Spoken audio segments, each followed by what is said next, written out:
Yeah, hi everyone. Welcome. It's very nice that you're all here.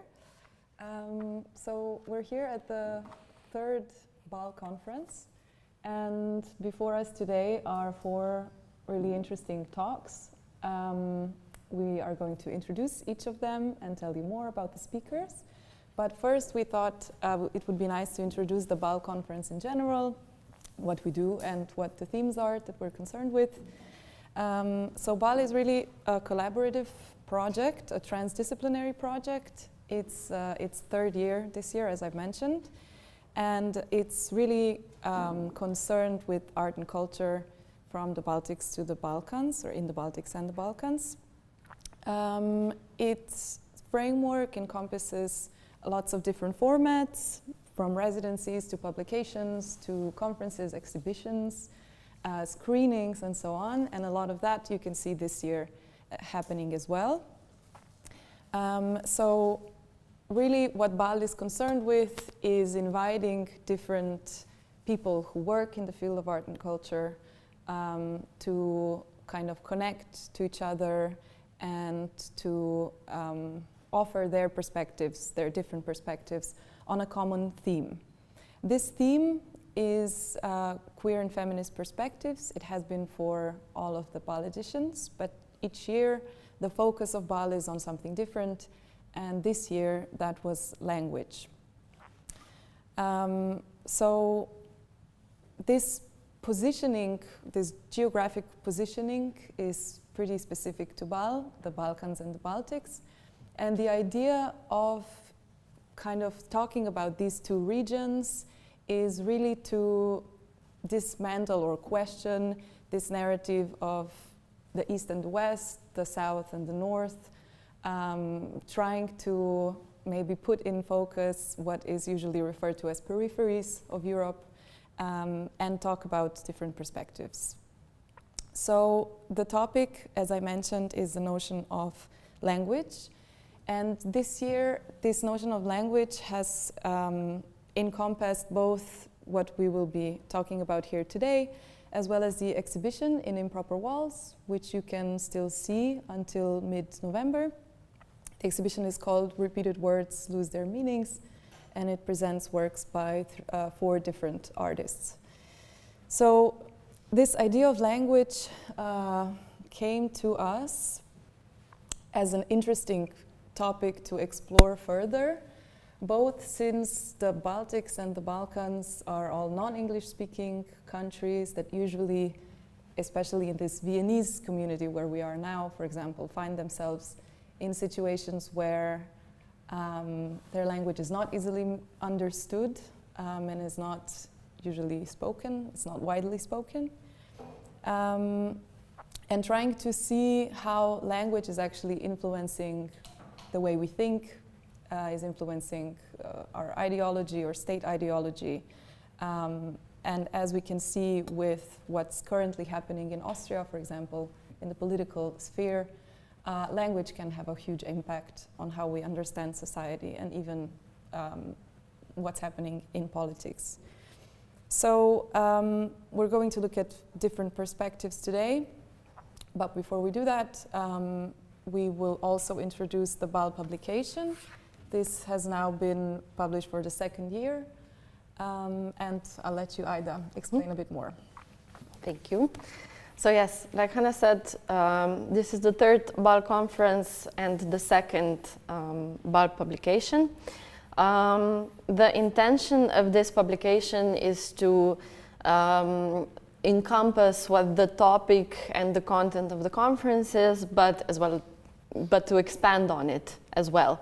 The publication is available here, it's on the table, browse through it. It's available for purchase for €5 a copy. And what you will find in here are contributions by all four of today's speakers, including short interviews and photo documentation of art projects that are right now exhibited at Improper walls, as Hana mentioned.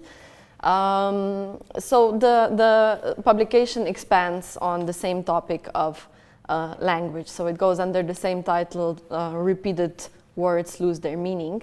But along with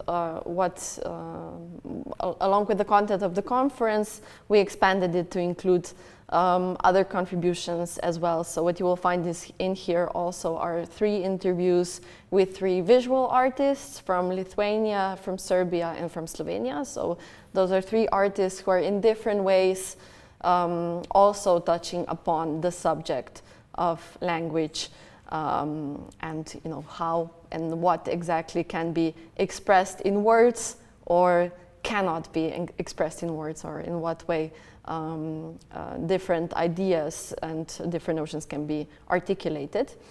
Then also there are a few poetry contributions in here, including a contribution by Maria Kapaeva, whose book is also available here at the conference. You will also find it on the table over there. It's available, I think, for 15 euros, if I'm not mistaken, 15 euros. But of course, for anybody who might get interested in the publication later on, or for anybody who might be joining us online who's not here, the publication will be later available at Improper Walls for anybody who might get interested after the conference. So, yes. Great. So I think we can already introduce our speakers for today. This conference will be divided into 2 parts. The first part will have contributions by Augustas Čičelis and Viktorija Kolbešnikova, and then Hana Ćurak. This will be followed by a short discussion, and then we'll move on to the second part, when we will hear contributions by Nina Dragičević and Sveta Grigorjeva. That will be moderated by Luīze here, who will also introduce the second speakers. So, Augustas and Viktorija, I would actually invite you here and briefly present you. So, Augustas Čičelis and Viktorija Kolbešnikova are curators of the Išgirsti Queer Archive and organizers of the Vilnius Queer Festival Kreives, I hope I pronounced that right, as well as the Queer Project Space in Vilnius. Both are active participants in the queer and feminist movements, have a background in gender studies, and base their practice in the broader fields of social justice, support, self-education, and self-organizing. They will talk today about the story of the Išgirsti Queer Archive in the background of other existing queer archiving practices in the region, share theoretical and practical knowledge and personal experiences about queer history and its presentation in the fields of culture and art. So please join us.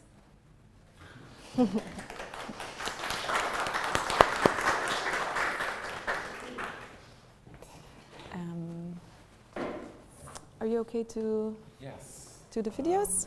We start at 12. We start at 12. So okay, then. We'll sit for 10 minutes. Okay, great. Then we still have 10 minutes to just hang out, get some coffee, everyone, or some snacks in the back. And if anybody wants to take a look at the publication in the meantime. Yeah, exactly. They can. Perfect.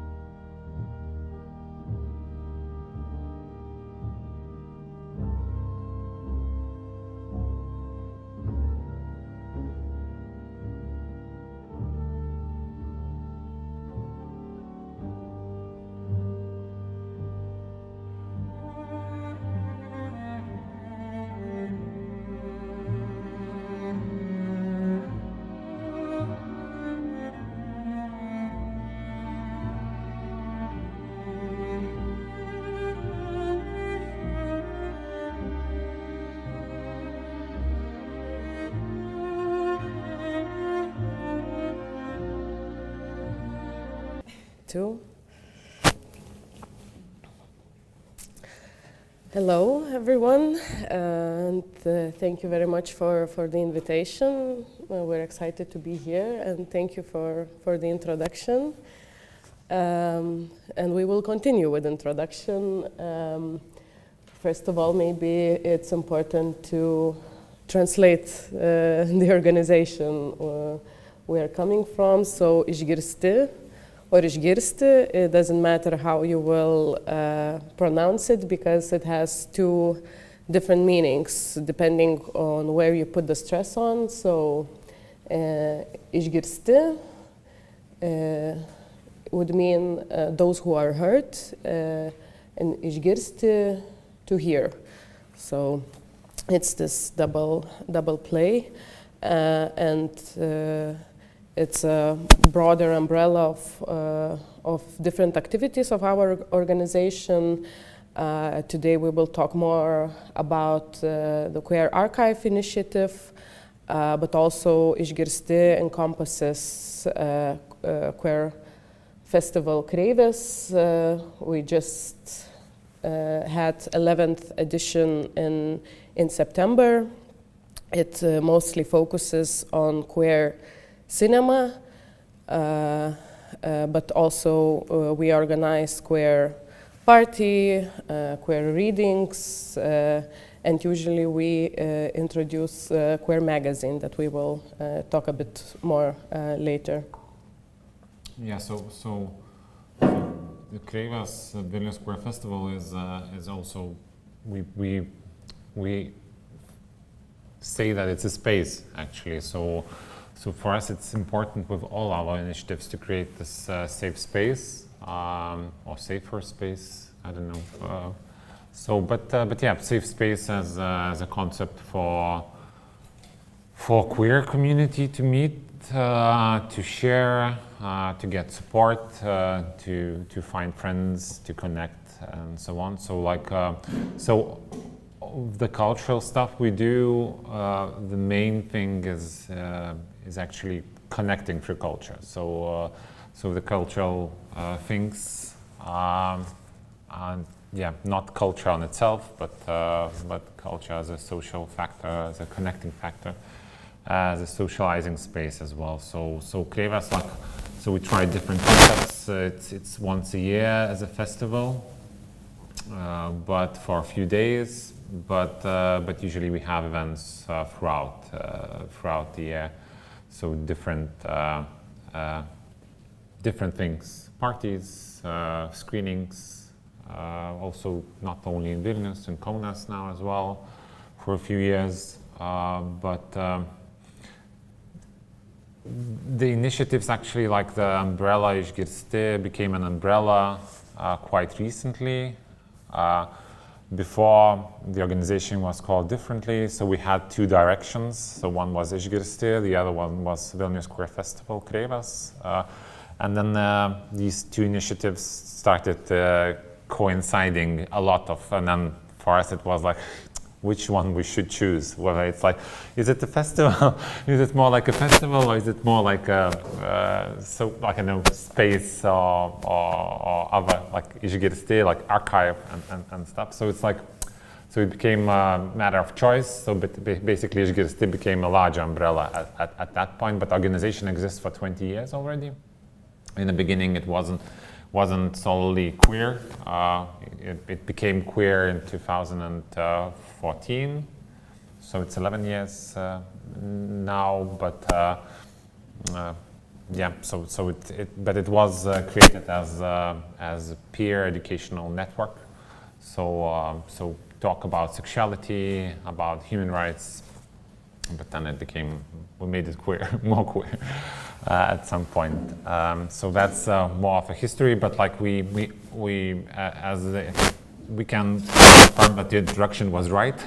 So we have a space, a small space in Vilnius we run. So it's it depends on the time of the week, on the time of the year, what the space is and what it is about. So sometimes it's more like to work for our team and the team meeting space and work on archive. But on Thursdays, it's also a library, a reading room. So we're opening it like as a reading room on Thursdays. we have some screenings. Sometimes it's a gallery, so like we had quite recently one exhibition, but we'll talk a bit more about what we have there throughout these years. So it depends. It's a challenge to change the purpose, and then also we provide psychological support and group meetings as well, but also individual support, psychological support. So like so it's a challenge to change the purpose of the space, or like to organize the space in this way. But we also think it's a huge privilege to have a space in general, and like it's unfair to use it only for some things. For instance, as galleries work, we know that most of the galleries are not very well attended throughout apart from the openings. But so usually it's it's quite an empty space, and it's a big thing to have this space and keep it empty. So for us, it was very important to have this location. It's a small apartment, actually. It's an apartment building, so it's an apartment, but no one lives there. It's used for the organization, and we play with this concept as well. When coming into someone's home, it feels a bit like coming into someone's home at some point. So for us, it's also interesting. Like, people cannot find it in the beginning, and then when they find it, then they feel like coming home. Through our exhibitions, we also work with this concept a bit, making it much more intimate sometimes, and people, queer artists can bring something else when in this specific context, in this specific space, because they dare more. Then the meeting with art is much more intimate sometimes, and somehow more cozy as well. But also sometimes it's this feeling of home makes it a bit uneasy for people to enter in the beginning and to meet the works or artists, and it becomes a bit of intimidating in the beginning, and it becomes a bit too much intimate, I would say, and then but then that also works, how getting to know the art as well, how close you can be, and how close you can be to the artist as well. So that's a more general introduction. I'm not sure if it's not too much already. We often struggle with time, but the Queer Archive initiative we started 4 years ago out of our own curiosity, historical curiosity, but also as a need to find our own roots, and somehow from the point that you spoke also in the introduction, that in our regions, queer is often read as imported term or even movement. So it's really important to look for our own history and embed ourselves in a bigger historical narrative, to actually maybe sometimes to look for our own heroes. So at the beginning we felt that it's impossible task, so we started to travel around and to travel only in Eastern Europe. So we went we went to Scandinavia because there is funding, yeah. But our biggest I guess interest is in Eastern Europe, and we're very happy also to see Nina here, because we met in Ljubljana in lesbian archive and library, and we find this example also. Help me with the word, because it's about words. Influence, right? And we researched archives in other countries like in Czech Republic, in Hungary, there was an archive in Belarus and Russia, but obviously these countries are not accessible at the moment, and we don't know about the status of the documents there. And also it's a very important point when we are talking about marginalized histories and about marginalized archives, that they are very fragile, and these stories depend on the regime of the country, because it's very easy to wipe out. That's why queer history is also a complicated topic. Sometimes we need to look for very little traces to be able to reconstruct or to tell even the story. And also it's the words are changing, the concepts are changing, how people identify themselves, which words they use to talk about themselves are changing. So the task that we took upon is very interesting and requires not only interest but queer methodology to be able to look for it. Yeah, so for us, taking time, we started in 2020, like the idea of the archive was in the air for quite a while already. But so one of the factors why we couldn't start early, I think, was of that this task is overwhelming. This is something, you know, you sort of become responsible for what, you know, like it's a big question. It seems that in the beginning you become responsible for everything. Like if you call yourself Lithuanian Queer Archive, then it seems in the beginning that, okay, it's like you have to represent all the queers now, like all the periods, and sometimes we get these questions, but what about this Grand Duke of Lithuania and about this story? Like, why don't you write about that? But it's like, you know, for us it was very important to take time to understand where we could place ourselves. That's why this research came in, researching other archives, what has been there, and then we found out that they are like really different, and then like the approaches are very different, but also like it's possible to focus on very different things. You can focus on as little as you want, but also you can focus as wide as you want. So it's and with wide you don't have to cover everything at the end as well.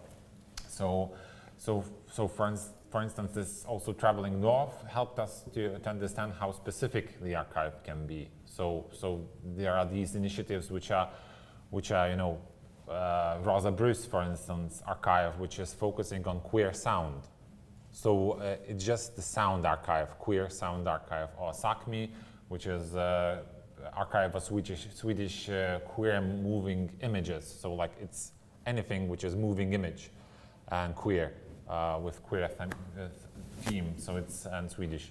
So it's or somehow related to Sweden, and then so it can be that specific, but also can be like the archive in Bergen, which is national Norwegian queer archive. So national means that it gets funding, national funding throughout the years, and that's the type of archive. When we say word archive, people start thinking about. It's like, you know, rolling these rolling shelves and a lot of articles and a lot of things, objects that they collect everything basically, but it's also national. So people trust and they send, and they share the facilities with university. So and then so they have these archival spaces, and then they have staff, and they are still understaffed, but they have, I don't know, 10 or 7 people continuously working on that. So it's, you know, like it's, so for us it was important to understand what we couldn't be, what we couldn't be, and what we could be, and what that could be an example. I don't know. It's a nice example how a state takes a responsibility for safeguarding, for saving things, which is very important. But it's difficult to to imagine that could happen sometime very soon in here, like in here, I mean the ball, the ball. So it's so that's why it was also very important to look at this region, so to say. But the beginning is always, I guess, similar in different. Sorry. We started from magazines. Yes. Kur? Magazines. Sorry, Let's go to magazines. I should go to that. Just here. Yeah. So what we could do in the beginning. So we went to the library and we digitized what they had. It's not what. Basically without proper permission from the editors, and we uploaded all the magazines of the 90s that we found to our website.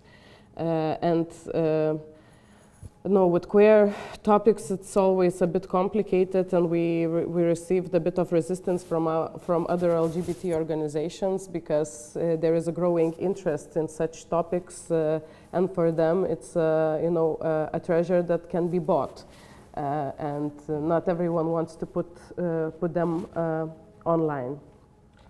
Yes, so you can go to our website. I think you can look through them. It's all in Lithuanian, but it's quite.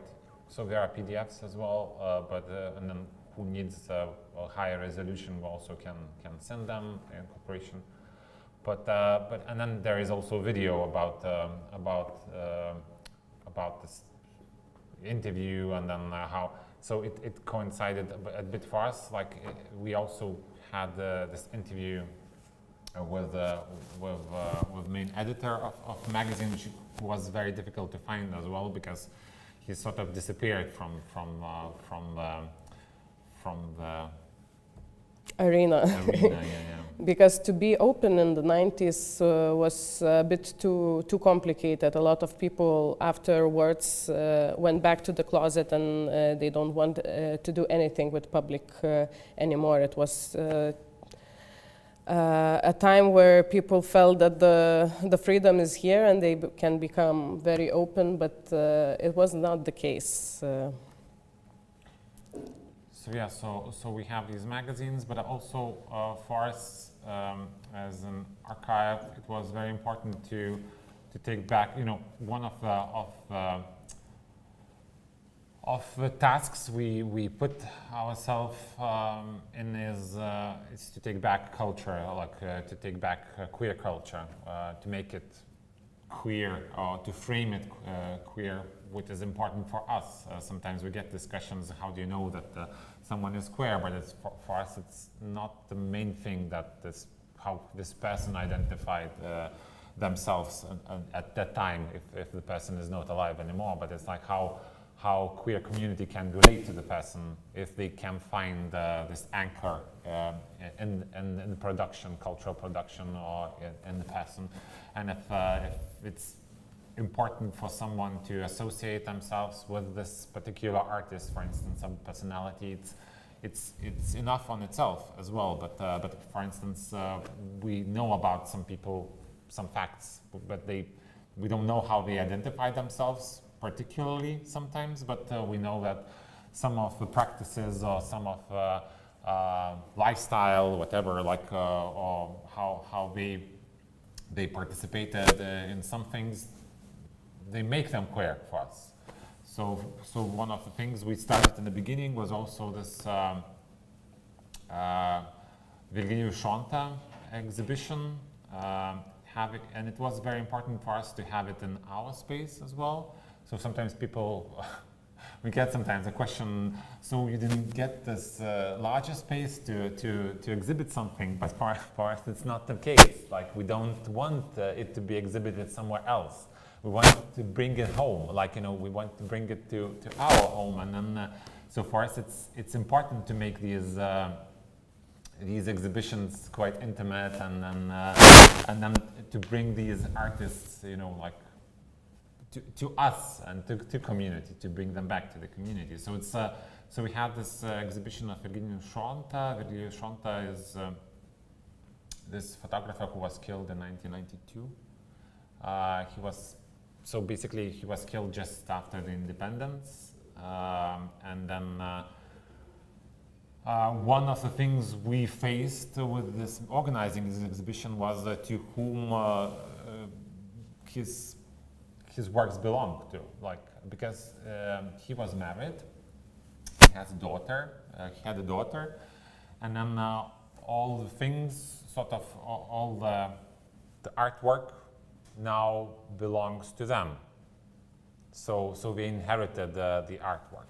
They didn't take much care of the artwork for a while. There was this friend of a photographer who was taking care of the archive mainly, but then interest rose in Virginijus Šonta, then also the family's interest started rising a bit as well, a bit by bit, when we wanted to make this exhibition, we got a refusal from the family because they didn't want to these works to be displayed in a queer setting. And then, so it is a big question, and for us it was a choice as well, ethical choice. What do we do if we have this situation? We know that in cultural circles, people knew that he was queer. His photographies, for sure, tell that he was queer. And then we have a situation where the closest people or family doesn't, or no, they don't want to talk about it. So we approached the private museum. They borrowed us works, and then we still displayed them in our setting. And for us it was the choice about this, that queer is never problematic in a way. Like, we cannot approach queerness as problematic thing.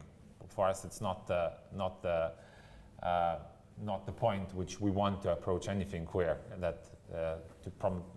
So for us it was important to have it, to still have his work in our space and for us and from the community. Yeah, I guess it's one of the differences from other galleries that we usually need to work with people surrounding the artist. We also did the exhibition of a Lithuanian lesbian poet who died not receiving the decision of European Human Rights Court because her fairy tale book was censored. There was one fairy tale about two princesses loving each other, and after the censorship, she went to European Human Rights Court and unfortunately died of cancer.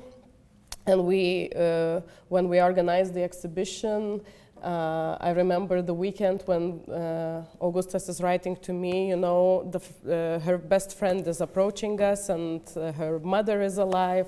So before opening the exhibition, we had to negotiate what to do. We had to invite the mother into the space, because when you say that it's a personal archive, the imagination of people, explodes. What's the personal archive?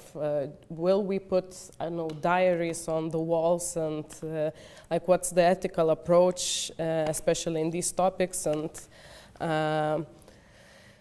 and also people's mind change when they become heroes, right? If the mother was homophobic before, it doesn't mean that right now she's not proud of her daughter who is on, for whom the exhibitions are being organized. But obviously our ethical approach is queer and feminist approach. So we are putting things under the glass. We're not showing things that can be sensitive for us. Usually it's more important to show people as who they were, not only to emphasize the sexuality. For us, it's one of the common things of human existence anyway. And with the gallery also, we work with contemporary queer artists. We did a few exhibitions for so this one was also like organized with an artist and so we played, like as you say, we've since the large part of the archive is postcards, so we actually very much divided how the postcards which was sent to Neringa and which we not displayed. So they are accessible for some research purposes, but like they are basically were closed for access. So yes, but we also work with other queer artists. One other interesting thing that we did, and we also spoke outside while smoking about COVID,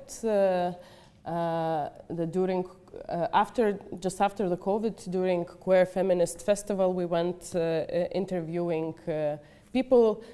I will just mention briefly that we do more interviews with people who lived during the Soviet era to preserve their stories. But we want to show maybe one example from this Queer COVID archive. We did 2-minute short interviews with people where they just tell what they did during COVID and what's Queer COVID experience. So for introduction, I think also important to tell that how history becomes history now. So like for us, it's very important to not to focus only on the past, which we still can access or cannot access anymore, but like how people really forget what happened right now. So we've actually prepared more things, but and videos, but so probably this is the only one which will screen anyway. So it's fine to record as well. So it's and then we can share other things afterwards. Hi, my name is A. My pronouns are they and he. Yes, so I picked a photo of me before, after top surgery, because I thought for me the pandemic was kind of, well, it was very challenging in all other aspects, but regarding transition, it was quite convenient. I started my hormone replacement therapy in February 2020. I was then like finishing my studies in France, so that's why I started there. I was like, oh, it's such a good opportunity for me to access this healthcare based on informed consent that's not accessible in Lithuania, and just like explore communities in Paris and think about my future and like think where I want to live. And then the pandemic and lockdown happened, and I kind of had just to live alone in a small room of like 9 square meters under lockdown for 3 months.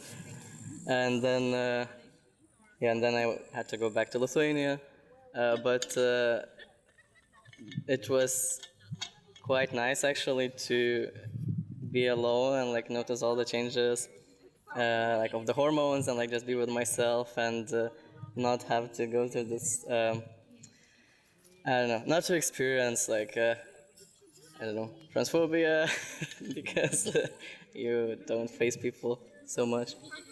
And I remember someone was saying like, oh, it would be so nice if trans people could like for 3 years or so while they're like going through transition and all these changes, like just kind of not have to meet other people so that they don't get like misgendered and just go through uncomfortable experiences. And that was kind of like the pandemic. So that was good, yeah. And I was finishing my studies also online, not in person, which was not as good, but helped with the transphobia aspect.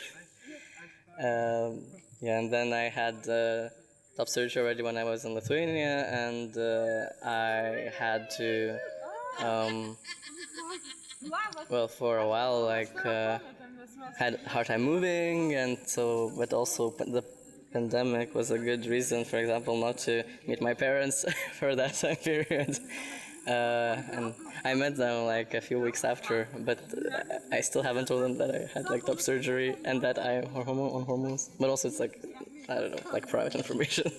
Although I'm sure they noticed, but so it was kind of the fact that there was a reason, and also like this opportunity to just kind of be with yourself for a while. And notice all the changes in your body and just like appreciate them. That was nice. I would say that my like pandemic was like split into different periods. So, like the first one was really just like a solitary experience, and was really not so easy. But it was, I think, quite spiritual in a way. Because you don't have much space, much things. Yeah, you got it. So yeah, there are quite a few interviews here. They are all in English. They are all in English as well. So people took browsed through the phone, took a photo. Some chose a photo, and for them it was also very important thing to go through and think what they have forgotten already. And it was just couple of years ago, and then people already forgotten things. So yeah, so it's more or less like that. We also published a magazine, which Viktorija mentioned about. So one of the issues was devoted to the archiving of the archive. So how we make archive.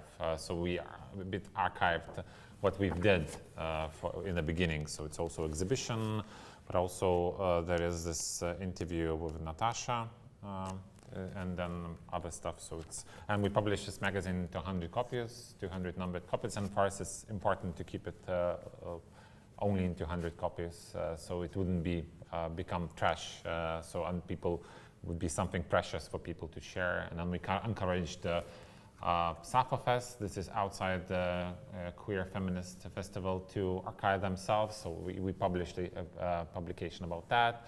We also archived 10 years of our Vilnius Queer Festival Kreivės as well. So we have a publication about that. So it also becomes a mean of archiving, and it's also, so little is printed now. So for us, it's also important to have something physical and tangible for people too.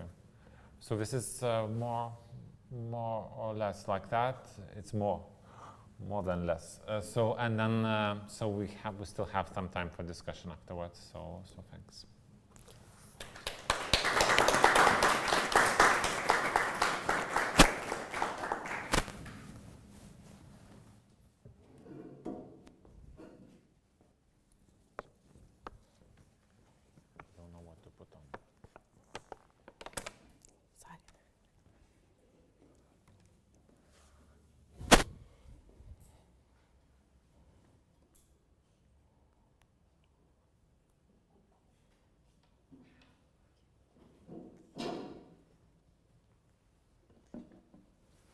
Thank you so much for your presentation.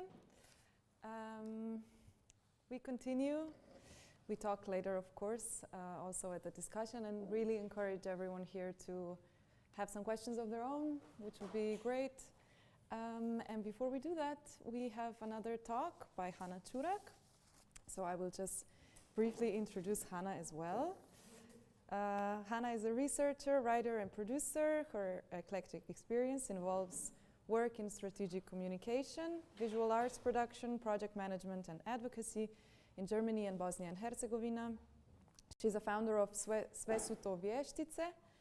It's all witches, it translates. An independent communication platform for the promotion of a feminist approach to security and radical democracy through digital tools and humor. Since its creation in 2015, this platform has established a new visual form of feminist communication that has been adopted by many activists across the region. Her talk will try to understand the process of cultural translation on the example of collages produced by the Sve su to vještice platform. So Hana, please join me. And this is it.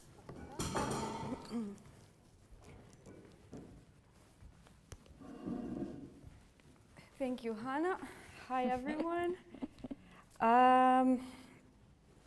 Okay, so we have around half an hour, and today, the concept that I thought, like the framework of the talk, would be a little thought experiment that I base on a 2006 text by a professor from the Angewandte, actually, Boris Buden. Before I start, maybe just a little bit about what actually the practice of Sve su to vještice is and how it fits into our today's topic. The platform itself started off as a meme page on Facebook before memes were a thing. So back, in the context of Bosnia and Herzegovina, for sure. So it's been going on for like 10, 11 years already that these memes are produced. The platform itself has all kinds of different elements. My practice is based in like co-productions, kind of like trying to produce collectivity through means that do not necessarily mean like collective work in a traditional sense. But for today's presentation, basically we're just focusing on this output that has to do with the memes. And in the publication, there's a couple of them that have been produced throughout the last 10 years. The memes always have this very, how to say, almost like a naive and kind of vulgar quality to itself. They usually thematize unpaid labor, emotional labor, housework, and other elements of gender relations that are applicable to different contexts, but are always also extremely local and very often in a language that we call Bosnian, Serbian, Croatian, Montenegrin, to an extent also Slovenian.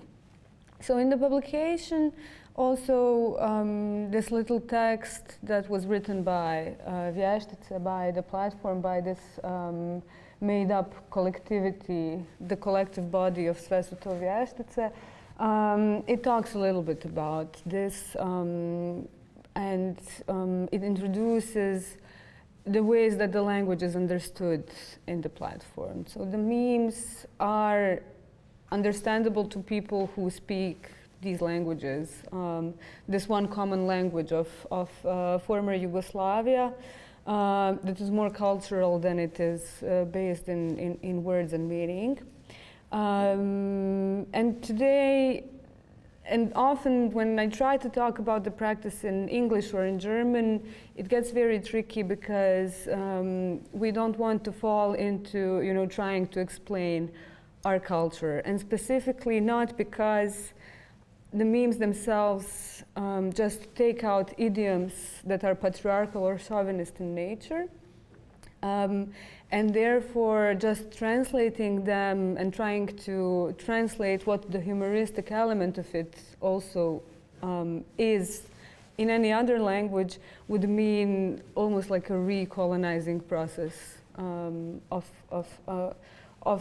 the meaning. So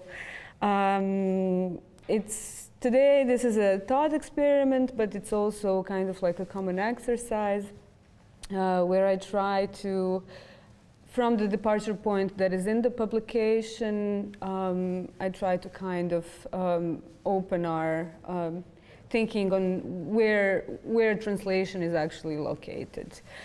So the text that I mentioned, you can find it online as well. It's called Cultural Translation, Why Do We Need It, I think.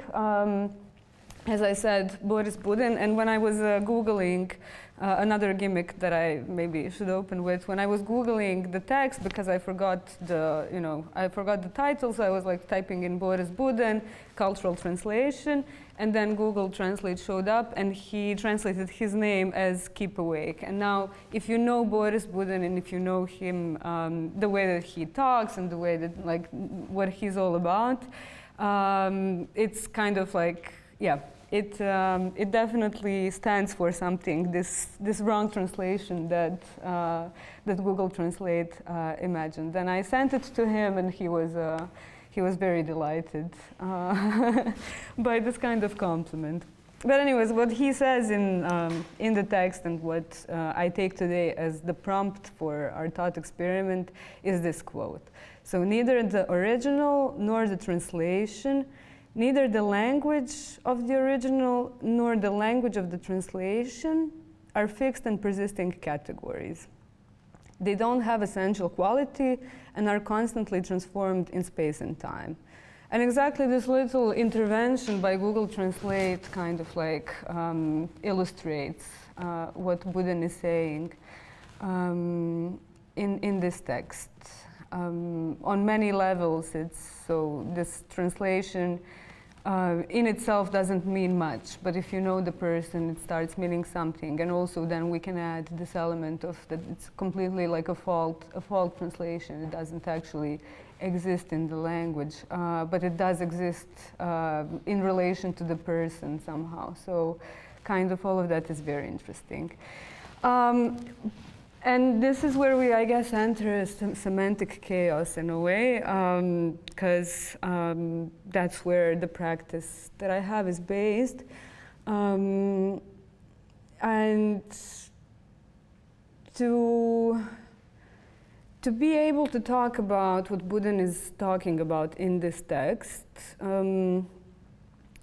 I decided to apply it to one specific meme from the Sveta Vještice platform. So, I mean, for example, in his text, he applies it to the German citizenship test, which is also very interesting, and it gives another layer of meaning and so on. And for today, for the practice, for my curatorial journalistic practice, it also makes sense, and I'll show you the meme first.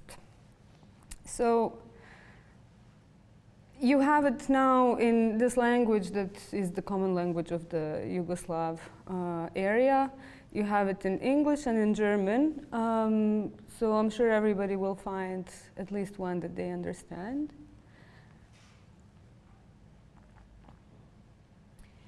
And if you can see it, in some images they are also mixed. So this one here says "Nije ni udata Maja," which means she's not even married. Of course she's not. Which means niemand wil die heiraten na klar. But also outside of the language itself, the meaning of this what we get from the meaning from this idiom is also the same to all these three languages, and it's also the same if we just remove the language completely and if we just look at their faces.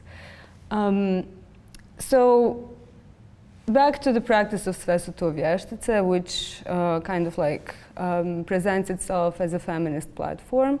What it does is that it takes these idioms from the everyday that are kind of chauvinistic or patriarchal or judgmental in nature, and it places them over an image that kind of also visually illustrates this moment in time when these things are being said.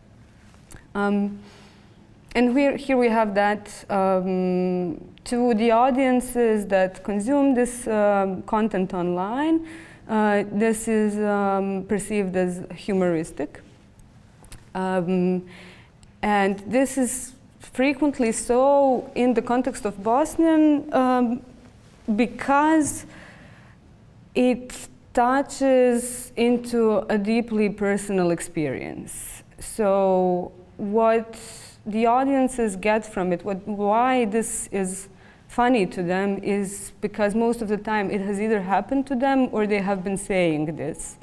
And what makes, what is banal about it is basically that while it is perceived as part of the everyday for all these people, once it becomes problematized by putting it on an image, and once it becomes problematized by you seeing it, it's almost like a reflection in the mirror that kind of makes a little bit fun of you.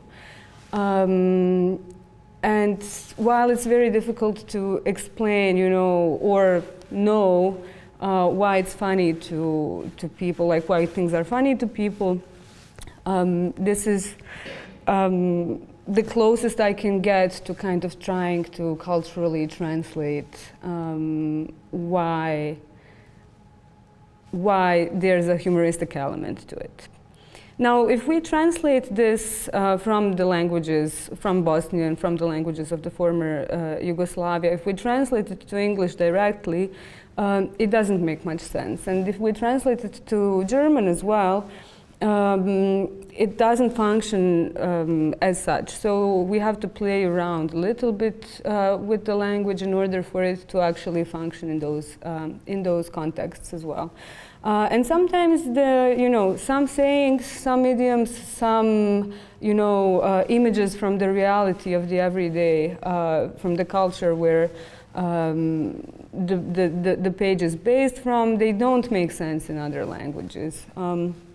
But there's always a way to find, to kind of translate them without using just the means of the language themselves. But it doesn't have to do with language in itself either. It's not only about translation to different languages. It's also a translation of something that's beyond language and something that's deeper somewhere down there. And maybe that's a good moment to introduce what actually quote Buden on a few things. So in his text, he says, he starts from a very large context. He says, our societies and consequently our perception of the political reality are culturally framed. Oh, right, yeah. No panic.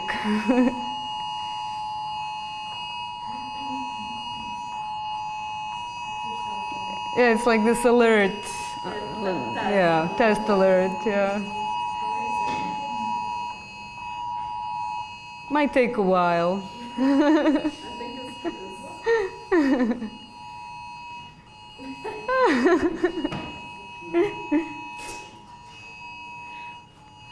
How bizarre.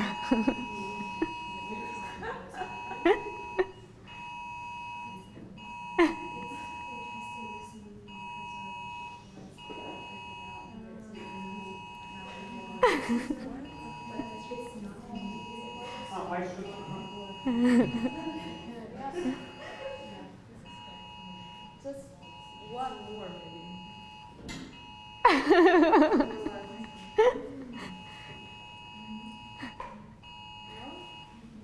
Can it be left? No.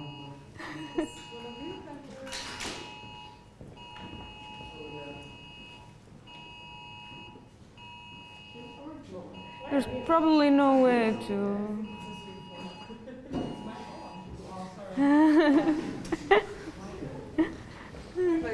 Okay, little intervention. Okay, so back to Buden. So he says that our societies are consequently, and consequently our perception of the political reality are culturally framed. This throws light on one of the most striking phenomena of the postmodern condition, the so-called cultural turn. Culture has not, as it is often believed, simply pushed away the notion of society from the political stage and taken its leading role in theoretical debates and practical concerns of political subjects. The change is more radical. Culture has become the very stage, the very condition of the possibility of society and of our perception of what political reality is today. This is the reason why democracy, that is the quest for freedom and equality, as well as the pursuit of social justice, welfare, etc., appear today as being culturally determined. It is in this context that the notion of translation, or more precisely of cultural translation, has gotten of immense importance.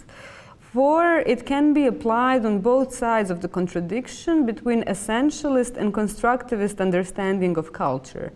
That is, either in order to arrange relations between different cultures, or in order to subvert, as a sort of a reconstructed universalism, the very idea of an original cultural identity.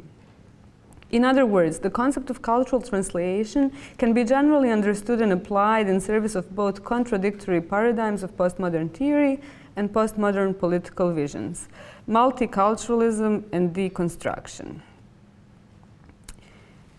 This is very important to make this distinction between multiculturalism, which is a trap of identitarian politics, and deconstruction, which is more of a broader field that we can intervene in. I will not go, deeply into Budin's critique of multiculturalism. He's very clear over that, and I think it's clear to all of us as well that it insists that translation can only be intercultural, and that since it just affirms the existence of nations. So, multiculturalism completely yields this kind of identity politics in which we all can agree to tolerate each other and learn from each other. And so other similar tropes that we see where they have brought us today. On the other hand, we have deconstructivism, which can be defined as the need to think about culture and about relations between different cultures beyond the idea of unique, essential cultural identities and communities originating in these identities. And here he introduces the notion of third space of translation. So somewhere that is, it's not defined whether it's between languages, something completely different, but it's not this exchange of translation that happens in a bilateral mode. It is this hybridity actually that yields. Oh no, it's me. How do you stop it? How did you stop it? Oh, okay. Who's next?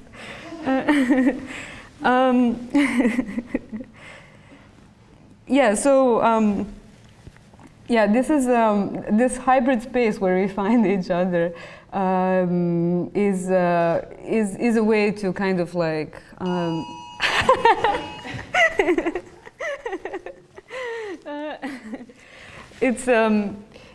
it's a way for us to understand each other, basically, and it's a way for you, for example, if you don't speak my language, to actually understand the practice that it is based in.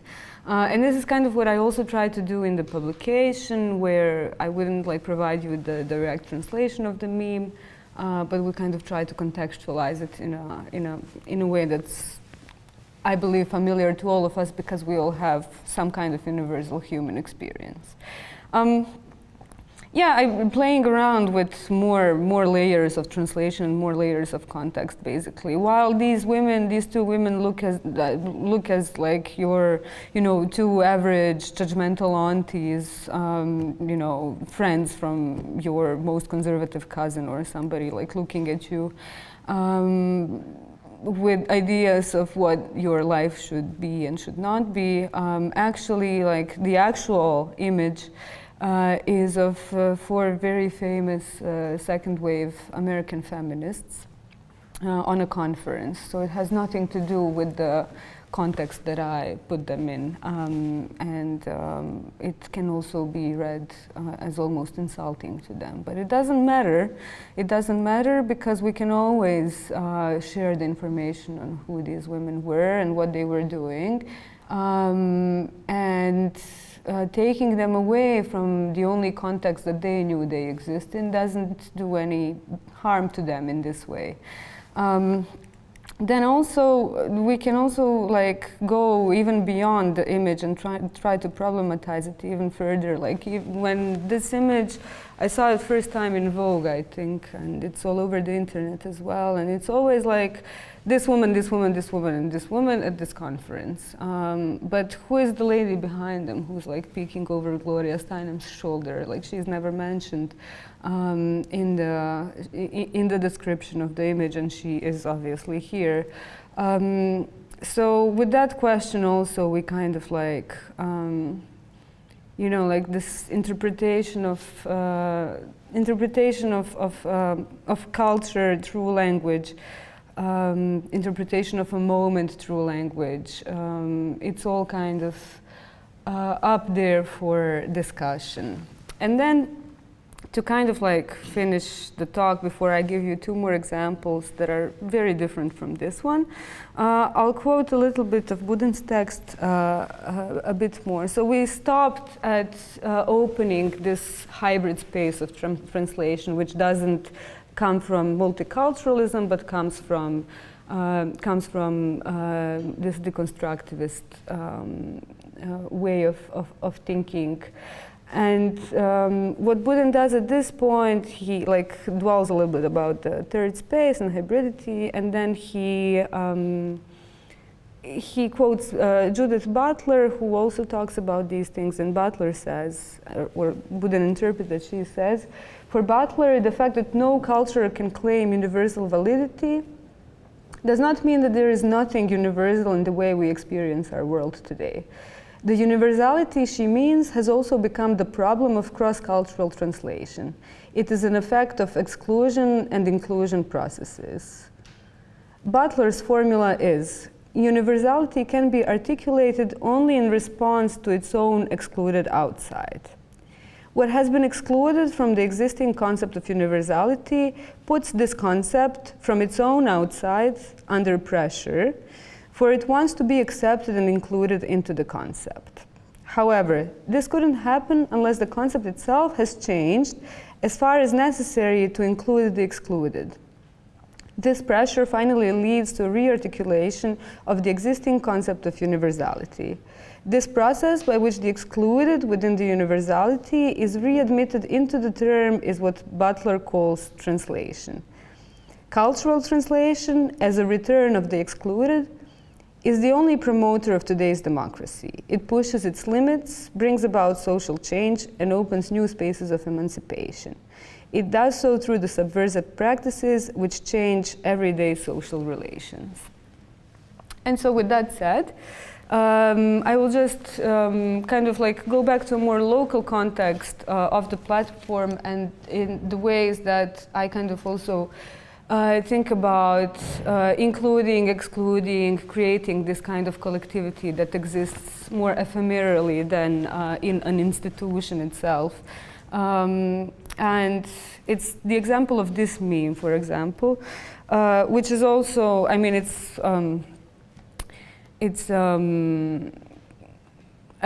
functions as any meme does in the world. But what happened, like a few months after I published it, is I got this image in my inbox. It's from somebody I don't know. She didn't say anything. She just sent me this image, and then we talked a little. And it turns out that she's a graffiti. I mean, she does graffitis in her free time, and she thought it would be a good idea to take the quote from the meme and put it in public space. She drew this. She drew the quote from the meme in one road that leads to Belgrade, and for this, it's, to me, this is great because it takes out the it excludes vještice from the whole story, and this is where the collectivity is then born, right? Because what I did is I took an idiom from a collective, so I took an idiom from something that's like, it's something that's frequent, that everybody says, and so on. And I didn't appropriate it for myself because vještice are not like an institution that's clear on who is making it and so on. But it did become associated with this meme that I created.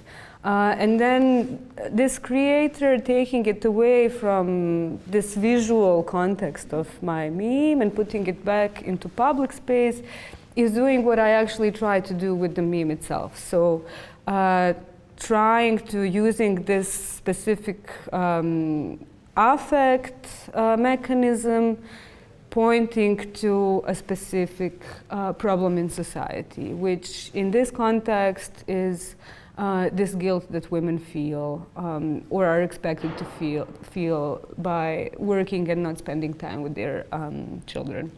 And then on top of all of this comes another image, and it's one of my older followers, and she just sent me this picture. She was like, I'm a mom coming back from work, can I stop to take the picture?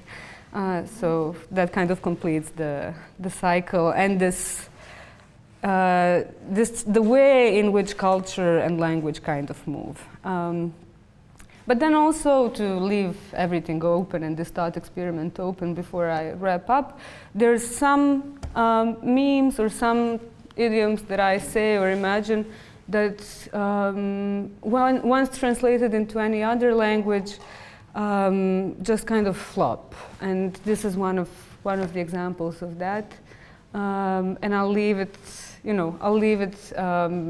like for discussion or ideas for those of you who know what it says, but also for those of you who want to kind of try and interpret it from the image and from all of this that I said. Yeah, and that's where I would leave it, maybe. Thank you for participating in this thought experiment with me.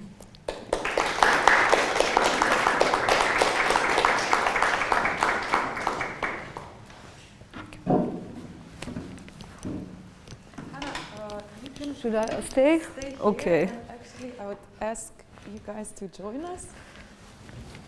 So maybe we can have a short discussion. And we leave this meme here as a thought process for the audience.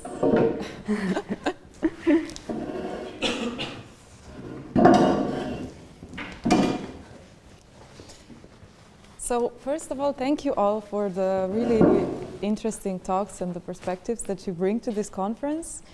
I think your practices are, of course, super different, but also somehow a bit similar, because in your work, you all in a way deal with archiving, just maybe in kind of unusual ways. So I wanted to ask you what your perspective is on this practice of archiving itself. How do you understand the implications of archiving something? Of course, while you do it both in digital and physical space, and you deal with different kinds of material than Hana does. Hana, you do it in the space of social media, but also in the ways that you showed us in your talk. So what for you are these implications of archiving something? Maybe you guys can start. Can you maybe rephrase the question a bit? Yeah, of course. So I'm curious to know how you look at this practice, because you've mentioned, for example, that you archive both stuff from the 90s as well as very contemporary things. So what does this mean to archive maybe something that happened very recently, like COVID, and what are its implications? You know, what do you hope this archive will be or is right now? Very difficult to answer. Well, when people ask about our archive, very often we say it's a platform, like in the first place, it's a platform to talk about things. So basically, to claim culture back, to talk about culture as a queer culture, to go back and to take it something from the past, or to anchor in the past. So for us, it's more of like going and talking about things. It's less about collecting as such. But of course, to talk, you need to collect something, at least in your head. So you have to make these things, but have to publish something, because it's like, otherwise it's always in your head. Sometimes me and Viktorija will sit and then think, how did we talk last time? And so it's like you have to put these things down or remember them, like to go through them or to refer to them. So it's an important thing for that. But for us, in the first place, it's about talking, about claiming back, about referring to. So it's or activating, making the topic of memory important in the community, because I guess in the queer context we always look into the future, not back, because it's important, to think, to imagine different worlds, better worlds, but there are a lot of things to look back to and to start from there. And I mentioned a little bit about different archives in Belarus or Russia, I guess, in the sense. Archiving queer memory is important for the future as well, like looking back and then thinking about future generations. That I remember when we were emailing with friends from Belarus, they used this phrase, when they started to look at queer history in their context, they said that they found this burnt ground where they had to dig again and again when there is a generation of activists that need to go to other countries, that need to find safer countries for their activism. Then generation after comes and they don't have nothing to build their own memory on. So it's important, I guess, from our perspective as from the activist point of view to put these traces everywhere, because we don't know what future brings us. And in Vienna, you know this perfectly well these days. Thank you. And again, yours is a very different perspective, but in some way you also archive and you also build this, as you said, Viktorija, kind of a baseline, let's say, for conversation, but through these images and through these idioms and sayings. Exactly. I think it's really important that you mentioned how important archives are for queer futures and queer futurity. And in a way, the practice, this is the common element of our practice. It's kind of like trying to archive something that has been either overlooked or ignored in a way, in order to address it and be able to address it constantly and in the future as well. So yeah, the archiving that I'm doing is at the same time a longitudinal autoethnography, because it's always an exploration of what I'm saying, what is being said to me as well, but also what I hear is being repeated in all kinds of other contexts. And seeing it in letters is what gives it more materiality, which can then be used to, I guess, think about different futures. Mm-hmm. Yeah. And I wanted to relate also to something that you both have mentioned, which is language, of course, and something that we're dealing with today a lot. How do you think, so for example, Hana mentioned that this is, of course, in the beginning of your talk, you said that translating these kinds of idioms would be almost like colonization, in a sense, repeating. And I wanted to first also ask you, maybe if you can relate to this statement, And if for you it's important to keep this rooted in Lithuanian, maybe, or for example, you mentioned you do exhibitions with archival materials. Do you translate these, or do you usually keep it open for your community? Well, when we started publishing this magazine, it was in the beginning. So the first 2 numbers were about archiving what has happened in terms of queer culture throughout the year in Lithuania. And it was in Lithuanian, and then we published this special issue on our archives. It was also in Lithuanian, and sometimes we have this problem of about when we, sharing, because I was, it's in Lithuanian. It's like, it's such a shame. And for us, like, it's the first thing that we wanted to be like accessible in Lithuanian, and then to, it's not. It's nice to share with others what we're doing and to leave it in other archives as well, but in the first place we are functioning in Lithuania first of all, like in the region, but also like firstly in Lithuania, and to find ways how to approach words. Some words in Lithuanian it's a challenge, but. So sometimes we use queer, so like it goes out of somehow our context, but like what does it mean in our context as well? This word queer, which we don't have sort of this encompassing or this fluid. Krēvas actually is the word which we use. Like, so krēvas is the word which we took from we made it Lithuanian word, like referring to queer, krēvas, basically, which is not straight. So it's being used bit by bit, and you can see that it has different connotation than queer as such. But then not. Maybe we should rename our archive krēvas, krēvas archivas. But I'm not sure. Like, but it's something. So basically, it's a good question. How do you?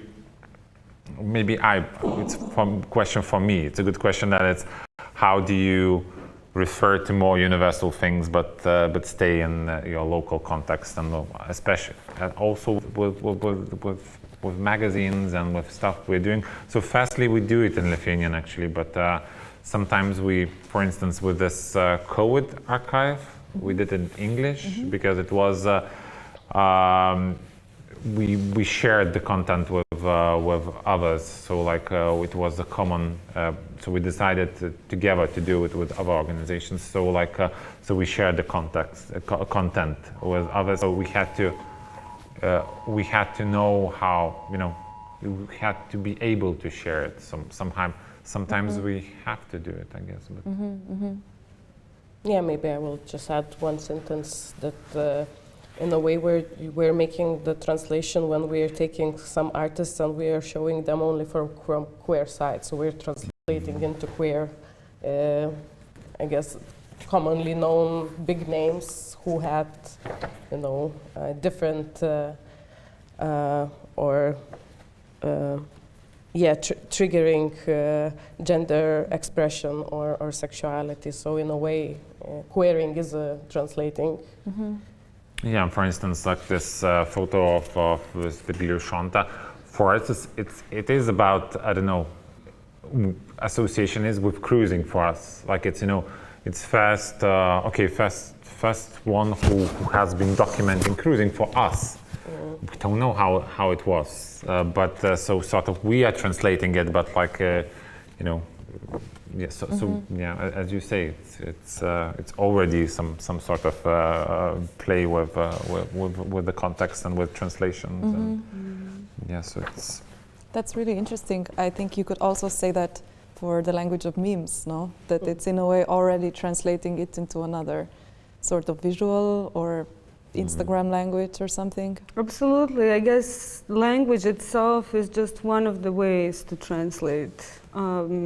It's easy, it's the easiest one we know, but I mean, even from our individual experiences, we know that we manage to kind of, communicate with other people, even if they're not speaking our language.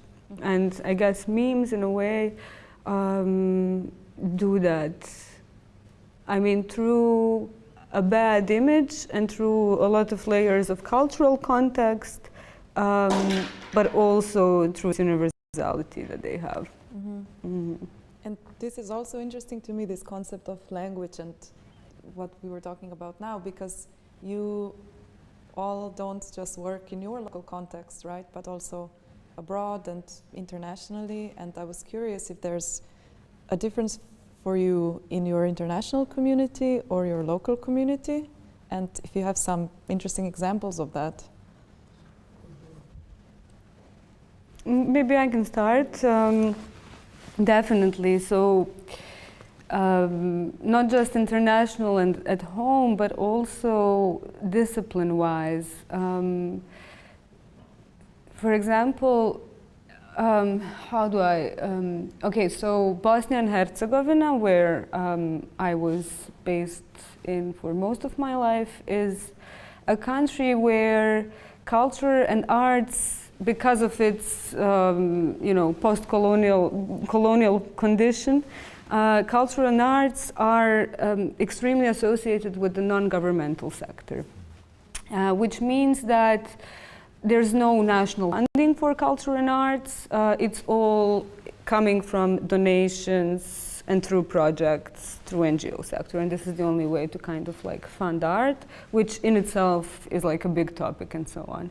But because this is so, and because I've never explicitly said that my practice is curatorial or artistic or so on, people perceive it often as an NGO in the Bosnian context, and they think that I'm a feminist NGO who deals with topics that concern girls.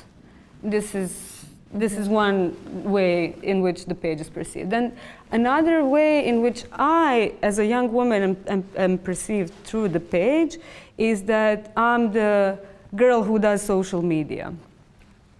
Which has brought me a lot of job opportunities in the social media management sector, which I'm absolutely uninterested in. And then you have Germans who absolutely have no idea what's going on, they don't understand it. But then, then when it comes to, for example, in the US, when I work in the US context, it also depends on where I'm talking about this. I gave a presentation a few years ago at the New School, where in the audience there were people who were kind of like, usually, like the New School is like this lefty school, blah, blah, blah. And they were like rolling their asses like off laughing. So they got the context. So I guess it depends. It doesn't have to do with language at that point at all. It just has to do with like where you're coming from and perceiving it, which is, it's been a very interesting road for me, and it's also I'm super grateful that I don't know what the word, there's a word for this, but there's some witches that can take different shapes. And with my page, it's also like that. I can take different shapes with it, depending on who's perceiving it. And this makes the practice in as much like, consumable or able to penetrate areas where it wouldn't have otherwise. Yeah.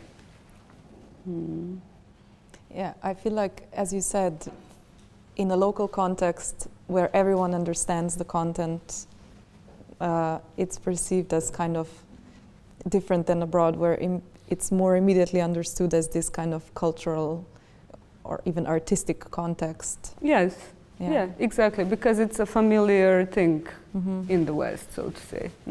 Yeah. Do you have a similar experience, or?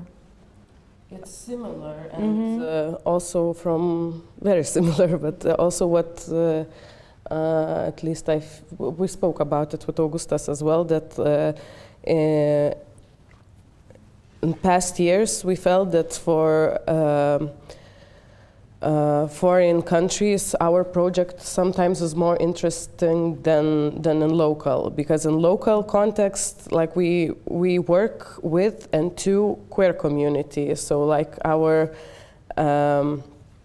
our layer is a bit different, whether we talk to, I don't know, what kind of audience we talk to. Is it queer, or we need to, like, what kind of things we need to explain, like what kind of perspective we need to, do we need to talk a lot? Do we need to explain the event, or we just can directly go into certain topics that deals with not only Lithuania, but particularly queer communities. So we are in Lithuania. I feel that we are, we are there, and we all can always be approached. And when like people know a bit more about us, we are invited, because also I think like the topic is popular right now, and like then you have to deal with this inner conflict.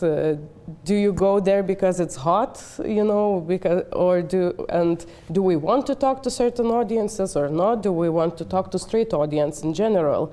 So for us, I guess in queer archive context, this is what we deal with. Not only like foreign, but like it's more, as you say, it's more of a, because we cooperate a lot with contemporary like organizations and institutions, and then so it's also like how to translate it into this, I don't know, you cannot with straight language or whatever, like more normative language, I guess, from the things sometimes which you don't want to explain, and that's why it's nice to keep it in smaller settings, sometimes in, I don't know, at home, sort of, where you don't have to explain things, and then it's like, of course it's sometimes it's still perceived not as you want it to be perceived.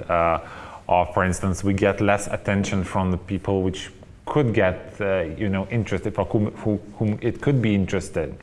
But sort of you keep it, it's for queer community. Sometimes this can be also there, it's for, but for, within queer community, it's also sometimes too strange with things which we are doing. Like, it's maybe too artsy or something. It's too, can be too complicated to understand or something. To. Yeah. Why do you do culture, not advocacy? We don't have partnership law, but you are organizing exhibitions instead of standing with posters, demanding the equality of partnership. Yeah, I get that a lot. And it's that's a common thing, because like activism, it has to be activism if you do queer stuff. It's like you first go and then you change the laws, and why, and first it's not. And then be beautiful. And then be beautiful.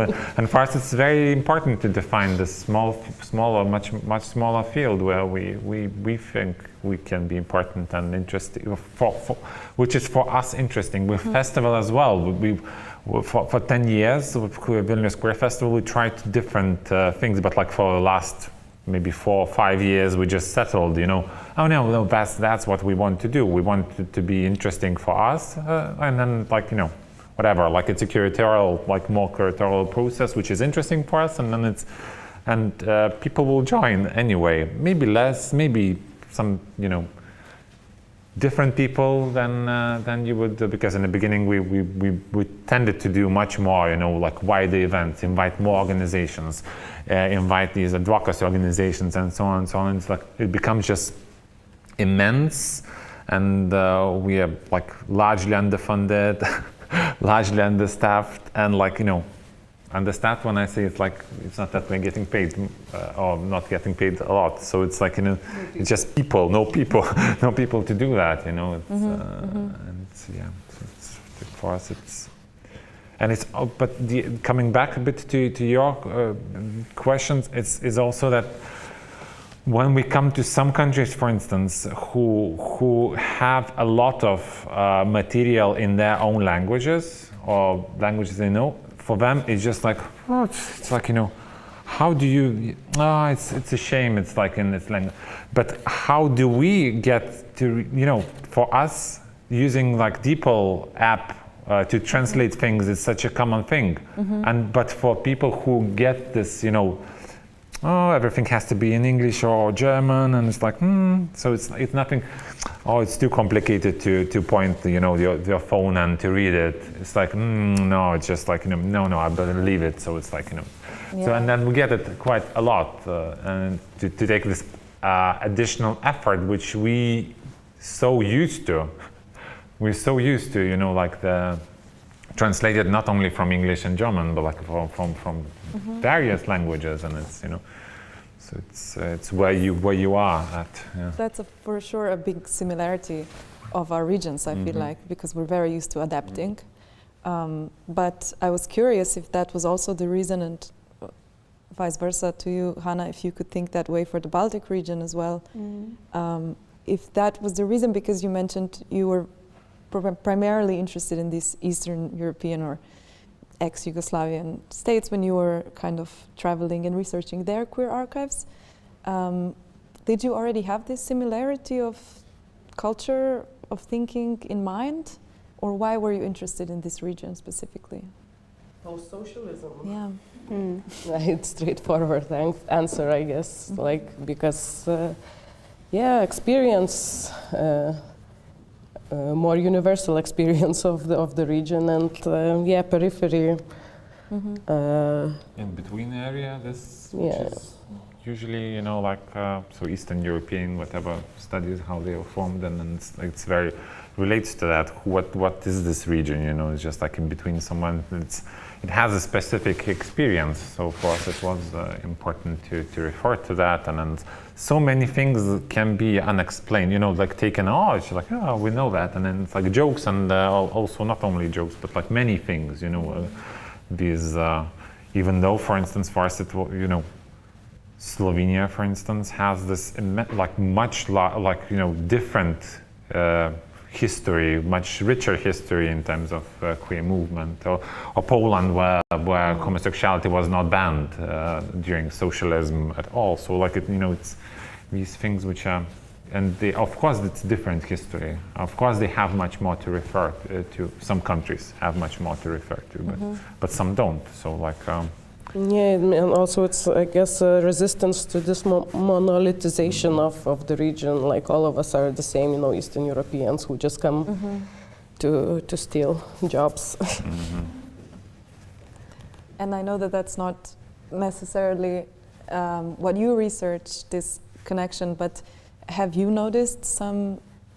Well, I can just say maybe, so the post-socialist condition is, of course, extremely different for every country. But what is a universal state that we find ourselves in is the state of being in this constant transition. And while maybe 20 years ago it may have seemed that transition is a process which has an end, and that we are gleefully and joyfully going towards it, now we know that there's no end to transition, and that it yields more and more conditions that are in its essence inhuman. And I guess that's what kind of can bring us together, and it's also maybe something where these kinds of practices like ours emerge and understand each other. Yeah. Really wonderfully put. And I'd like to take this opportunity to invite you, if you have any questions, to ask them now. Or stay silent forever. I don't know if it's really a question.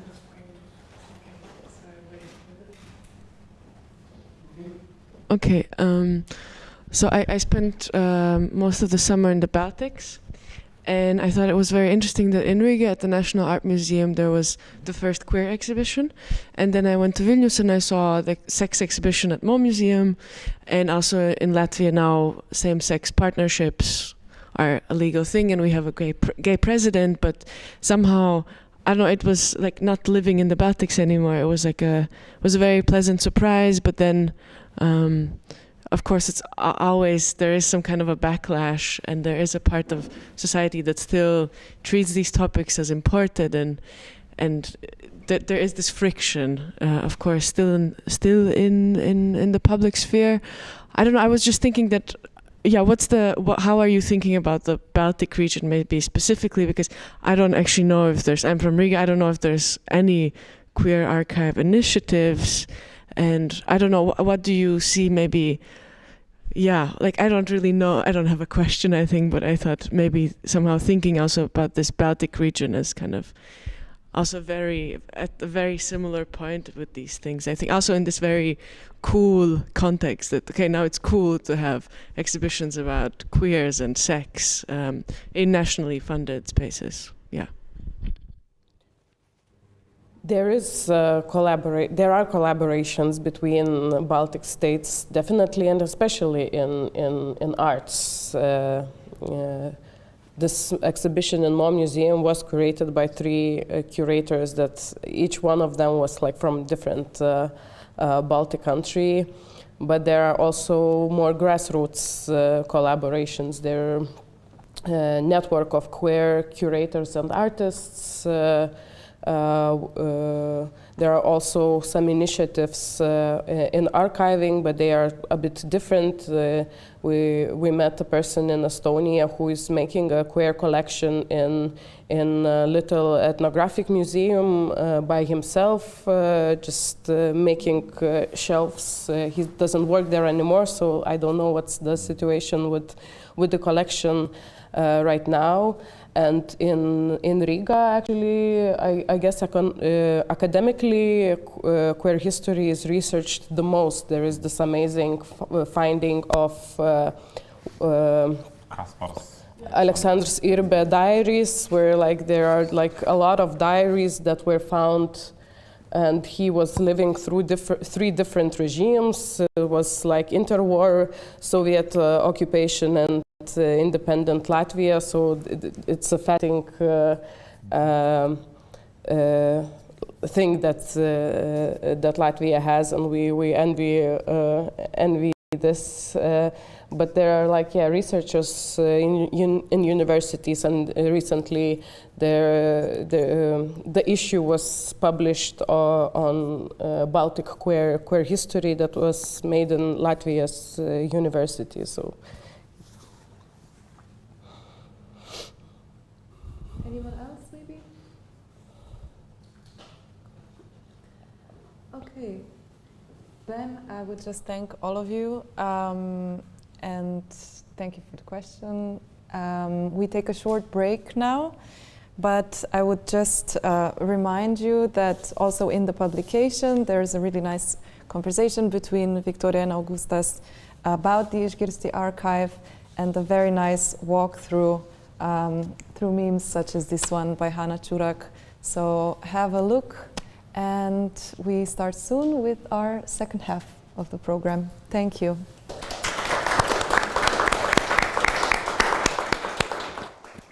That's short, it's 1.5 hours. 1.5 hour break.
Okay, so my name is Luīze, Nežberte, and I will moderate the second part of this conference, and I will introduce you to Nina.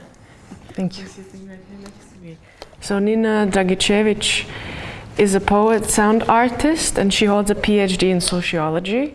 She is the author of the books Who Has Other Worries, published in 2014, Famous Unknowns, The Music Between Them, published 2017, 2019, Lovers Say Let's Go, This Body Standing, published 2021, Sound of Power, published 2022, But Who, published 2023, and Auditory Poverty and Its Discontents, published this year in February. She's also the author of numerous sound compositions. She's been awarded the Dr. Anna Meyer-Kansky Prize 2023, the Jenko Award 2021, the Župančić Award 2020, the Night of Poetry Award 2018, and was the Palma Ars Acustica 2018 finalist. So, thank you. Now I'll let you continue. Yes. So, in the Serbo-Croatian language, there is a brilliant term for the throat, especially for what it's among its possibly less pleasant potential contents. What is throat or larynx in English is in Serbo-Croatian grkljan. It's as if it was announcing with the word grkljan a kind of barrier that everything will not run smoothly in speech. This opens questions about the conditions of spoken language, obviously. Who can speak? How much can they speak? Who are they anyway? And if the speech indeed runs at an obstacle, if it indeed gets stuck, if it for some reason, which reason, if it for some reason it can't arrive at its realization, then what? Questions just keep pouring in, and speech as a space for audible dissemination of articulated thought meets political economy, a space for forming social systems in which thought is articulated and through which social systems are formed. We'll argue now that the speech not happening, like speech running at a very specific, harsh barrier, is an event in itself, and a relevant one for that matter. An attempt to form an event, a sonic event, is an event. Now, human sounding is an area of historical methods of moderation. These reflect the norms designed within various ideologies and are reproduced in social settings in everyday life. Where at least two interlocutors are present, the characteristics of an individual speech act, not only its content, but also its kind of musical properties such as duration, amplitude, frequency, etc., risk of sudden interruption as well, correspond to a non-negligible extent with the power relationship between one speaker and the other in a specific setting. This relationship is situational but also historical. Some speech acts are historically more likely to be prevented, interrupted, or taken as irrelevant, or even seem to not be present at all.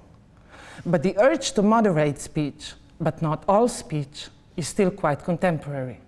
For example, when you increase the number of female executive members, if their speaking time isn't restricted to a certain extent, they have difficulty finishing, which is annoying, said the Tokyo Olympics Committee president in 2021.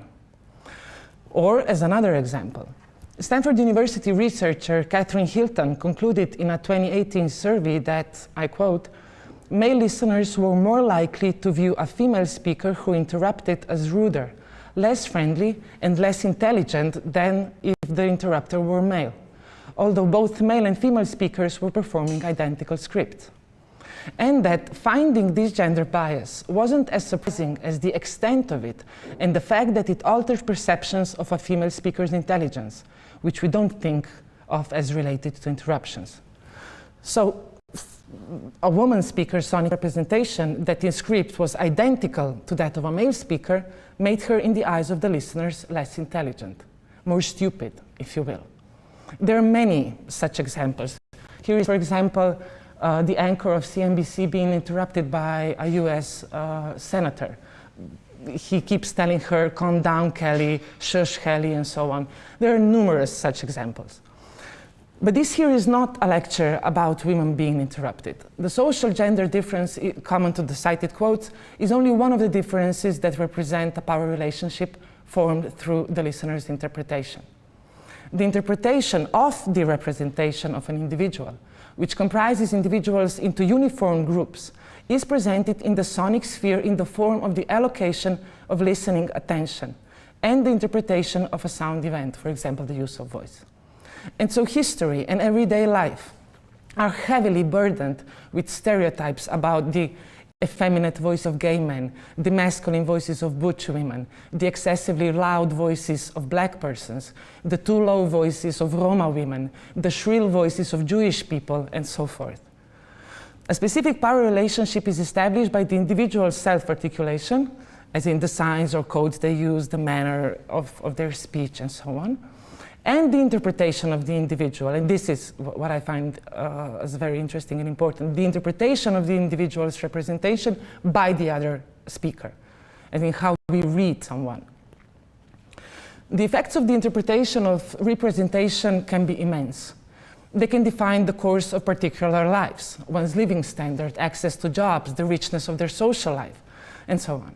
In certain situations, such as domestic violence, which is mainly directed at women, the matter of whether one's audible speech is allowed and regarded as relevant by the state, law, and society can be a matter of life and death.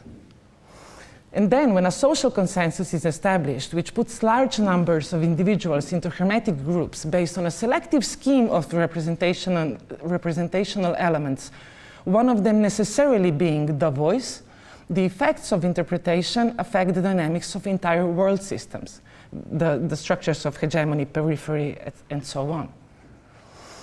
And then the use of voice participates in these processes as one of the representation elements that are available for interpretation. If a voice seems, for example, to be absent, this does not really mean its absence, but rather an interpretation that does not perceive the voice as present or relevant. In that sense, the now quite popular liberal calls to give voice to, say, minorities under the rule of patriarchy, white supremacy, heteronormativity, neoliberal work conditions, etc., is an absurd one. The individuals or population segments that are suddenly offered a voice were never without one.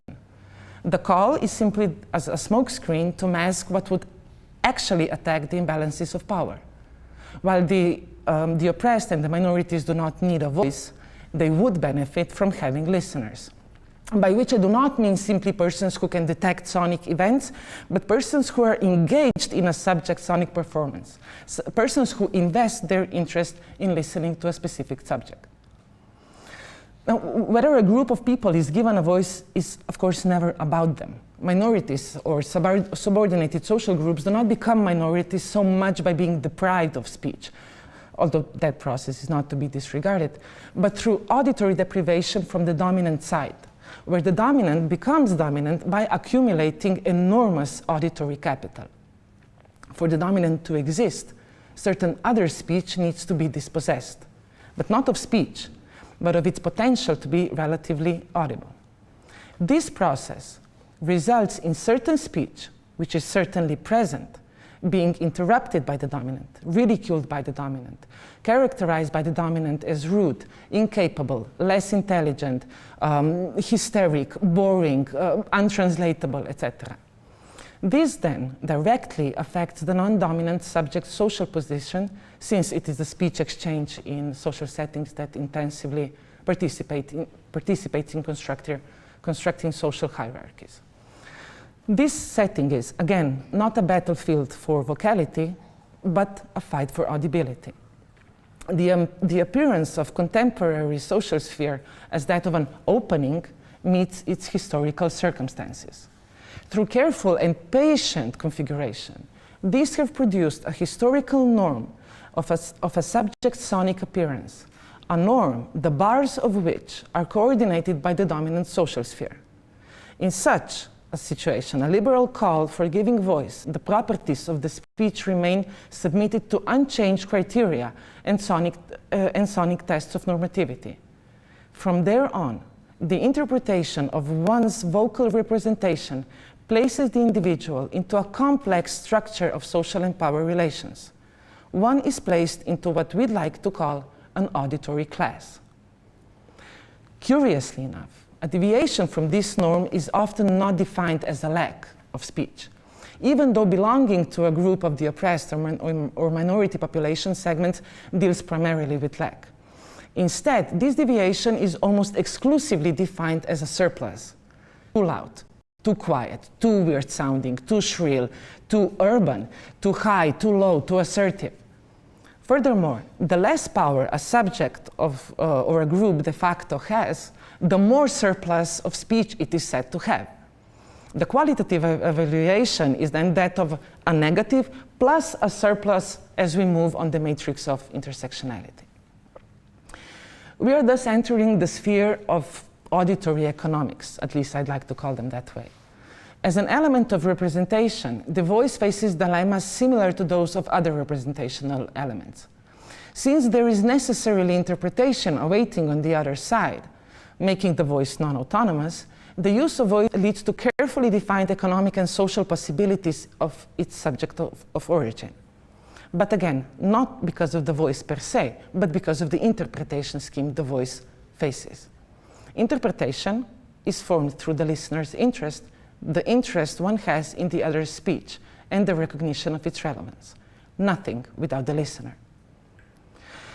And then audibility, which we here extend from the basic ability to be heard, as in perceived with the hearing apparatus, to the potential of being listened to, as in recognized as relevant enough to allocate one's listening interest to it, is, as is now clear, determined by the historical auditory classes.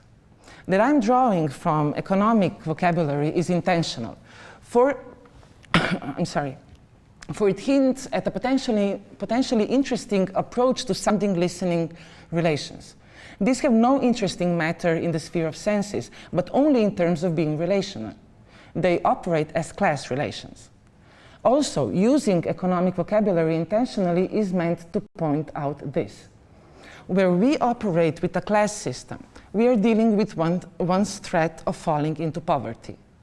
Once we recognize that the voice is not just a simple anatomical giving or a matter of sense, but an element of representation and interpretation, both operating in the intersectional social, economic, and political matrix, it becomes necessary to speak about auditory poverty. Here, we understand auditory poverty as a theoretical and empirical confrontation with a low allocation of listening potential awarded to the subject as a source of sound. A relatively low level of that potential defines the possibilities of an individual to articulate their needs and desires, to participate in complex decision-making systems, to express their fears, etc. The interpretation of one's use of voice then becomes a field of unequal opportunities. One can try to influence the properties of their voice with certain efforts, but this results in a new form of subordination, a sonic, a kind of articulatory subordination. An individual placed in a subordinate position by the normative interpretation of vocal representation either risks auditory poverty or is already under its threshold. But it doesn't end here. An attempt to speak in an unfavorable power position is, as already suggested, an event in itself. It is not nothing. Whereas poverty is in the capitalist conditions often seen as a static sphere of inability, I suggest that we observe a subordinated individual's attempt to speak and thus surpass the listener's domination as a force, a vital force, a formation of antagonism, an announcement of conflict.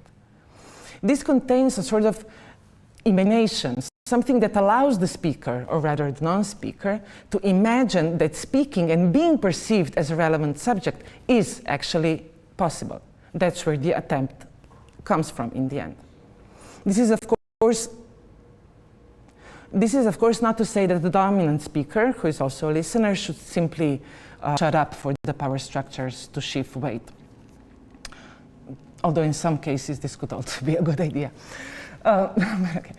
The attempt to speak, albeit an unsuccessful one, contains an effort to defocus and refocus the listener's attention.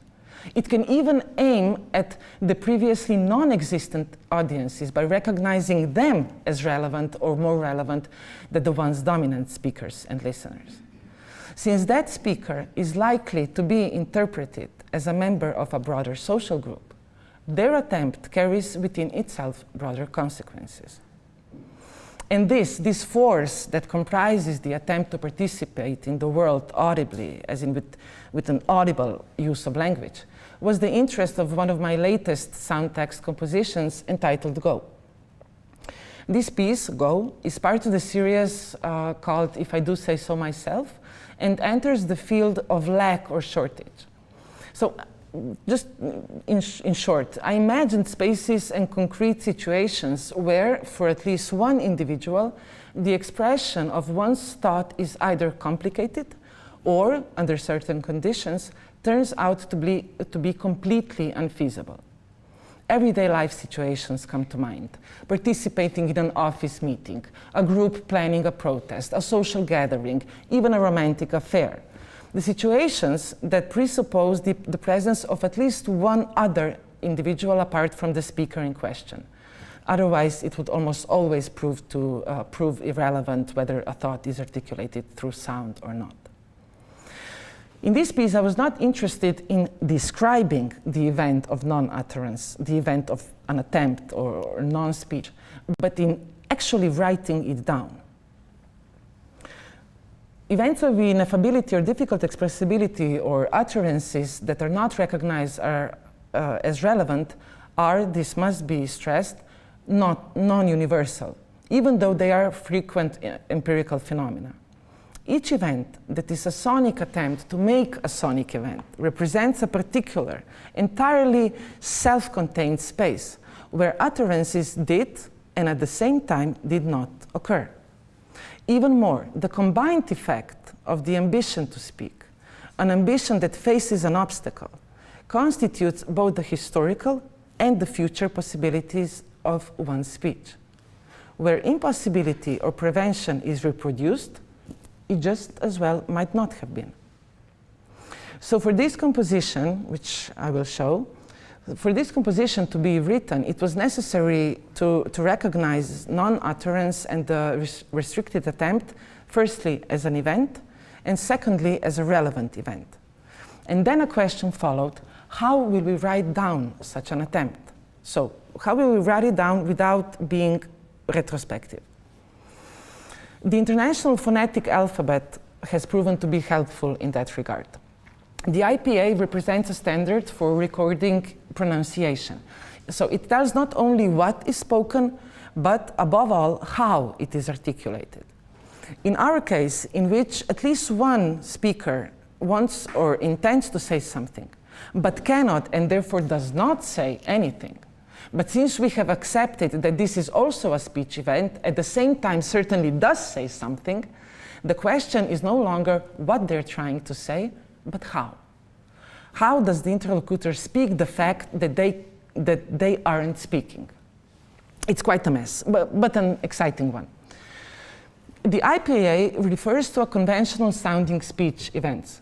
It defines linguistic signs in writing which form images from which the reader can derive meaning. In our case, however, we were not recording the conventional semantic signs because they did not happen. We were, again, trying to write an attempt, not actual speaking. So rather, I was interested in what happened precisely when a linguistic sign loaded with conventional meaning did not occur. The IPA, the International Phonetic Alphabet, thus became the starting point for thinking about an extended way of writing down vocality, namely speech in a musical or even literary composition. Following the principles of IPA, our notation uses known characters to record the properties of speech, such as sounds and phonemes. I made a notation system that uses both relevant IPA characters, and where necessary, I added new ones or equipped the existing ones with additional properties, with which the performance, the reading of the written composition becomes as precisely defined as possible. For it is these properties that represent a meaningful difference between one non-word and the other. As an example, we could not be satisfied with say, writing down that the performer breathes at a certain moment in the composition or a poem. Exactly how they do it was imperative, as these specifications are in the end the very composition, the very poem, which, by being read, is also performed. This is the structural frame for any sign used in this composition, here presented with the example of the letter E or E. So this frame for a written recording of audible signs defines, for example, whether performing a sign occurs with a mouth closed or open, whether they take turns, and whether breathing comes from the lungs, the throat, or possibly through the teeth, etc. While this system has been designed to apply to an extensive range of characters, this does not mean that the range of characters represented a totality for the reader. It involves only the necessary signs to write down the composition or the text, the poem, and represents an introduction to what I'd like to call the auditory economy tone system. These are some of the elements that were used in this composition. So only where it turned out that a sufficiently simple, visually quickly understandable sign was not already available, a new sign or a new element was created to define at least one of its properties and to avoid textual description. Among such signs in the final composition are the signs for voiceless pronunciation, throat breathing, a held breath, coughing, etc. These are some of the vocal expressions of frustration that results from an attempt to speak not arriving at its desired realization. They are also the expression of strength involved in the very trying to speak. And then the vocal artist, the Slovenian vocal artist Irena Tomažin-Zagoričnik, and I recorded the audio and video with all the elements necessary to write this composition. And here is a short clip from just a few recordings for this piece.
I've said that the composition Go enters the zone of lack or scarcity. But this is only partly true. The attempt to articulate thought in the conditions of its prevention is one of the conditions for the emergence of poverty or auditory poverty, as well as its effect. But it is also a linguistic and auditory way of dealing with it, establishing conflict and disagreement. I understand it as a speech act. Where it does not result successfully in conventional terms, it does not necessarily contain conventional semantic signs, but it certainly contains unconventional signs. But even this is only partially accurate because these unconventional signs are distinctly conventional and even completely common. Everyone uses them. And how they are used, produces meaning. And so the composition Go, written chiefly using such characters, is polyphonic, it's not linear. The frustration of reasonably expecting or experiencing An auditory obstacle is a complex physical experience. The response of the organism is immense. There is a cramp, there is tension, a threat of implosion, a threat of explosion. If the subject of the composition seems blocked, silent, or interrupted, in some other perspective, it proves to be something else. A throat, a larynx, grkljan, with all its consonantal obstacles. It's a speaker who, in conventional terms, is unsuccessful, but nevertheless speaks. The weight, then, of the auditory poverty problem is not on the non-speaker, but on the writer and the listener. And to sum up, history is full of examples of subordinate speakers who tried to solve their auditory obstacles by leaning in or attempting to adapt to the sonic norm. Even Margaret Thatcher, the epitome of anti-feminism, reportedly used voice training to climb out of her auditory class. We can notice many other ways of participation in auditory class economies, especially in the production of auditory poverty. In the last decade alone, in private conversations or on the public stage, I have met dozens of women-identified and minority artists in Slovenia. I've learned a lot by listening to them. And so I know exactly who among them was harassed by the producers. I know who did not land this or that job, especially a job in the art scene. I know who among these artists has lower income because of discrimination.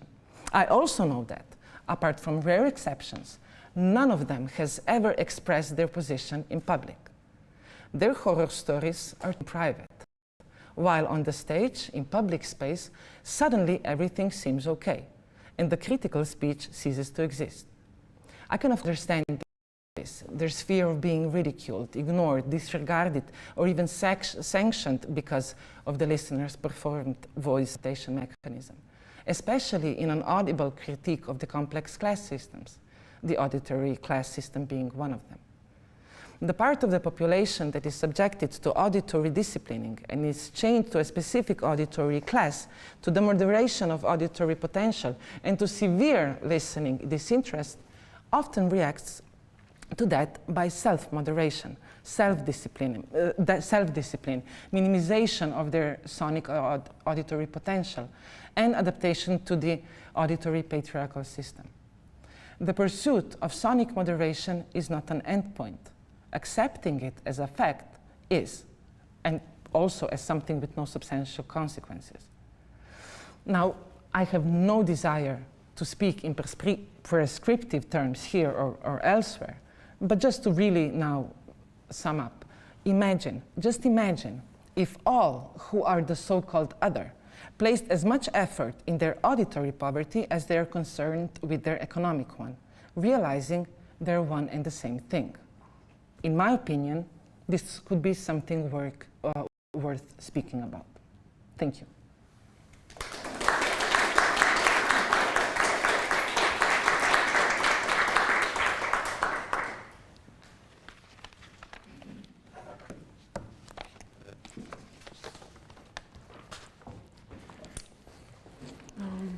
Thank you very much, Nina, for this very interesting and engaging talk.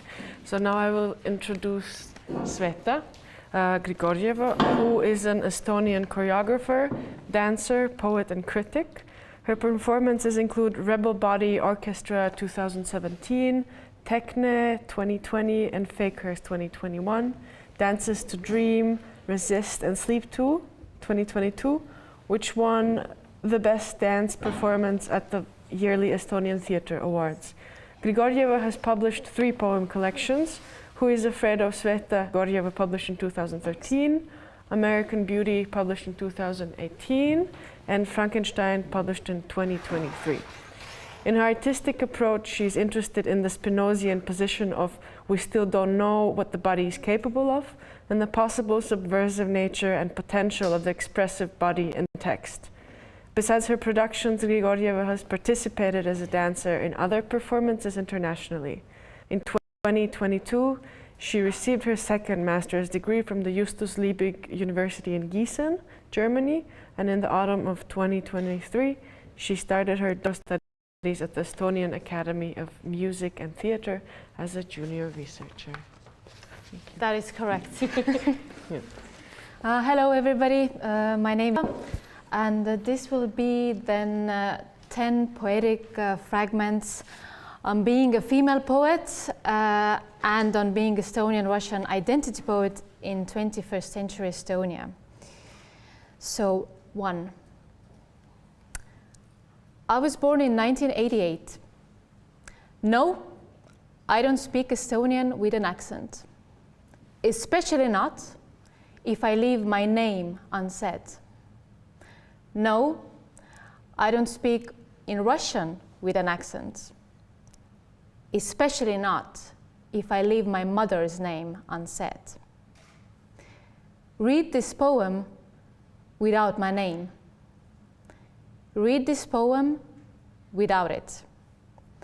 And say once more that I speak with an accent on this paper. And no, I don't want a pseudonym.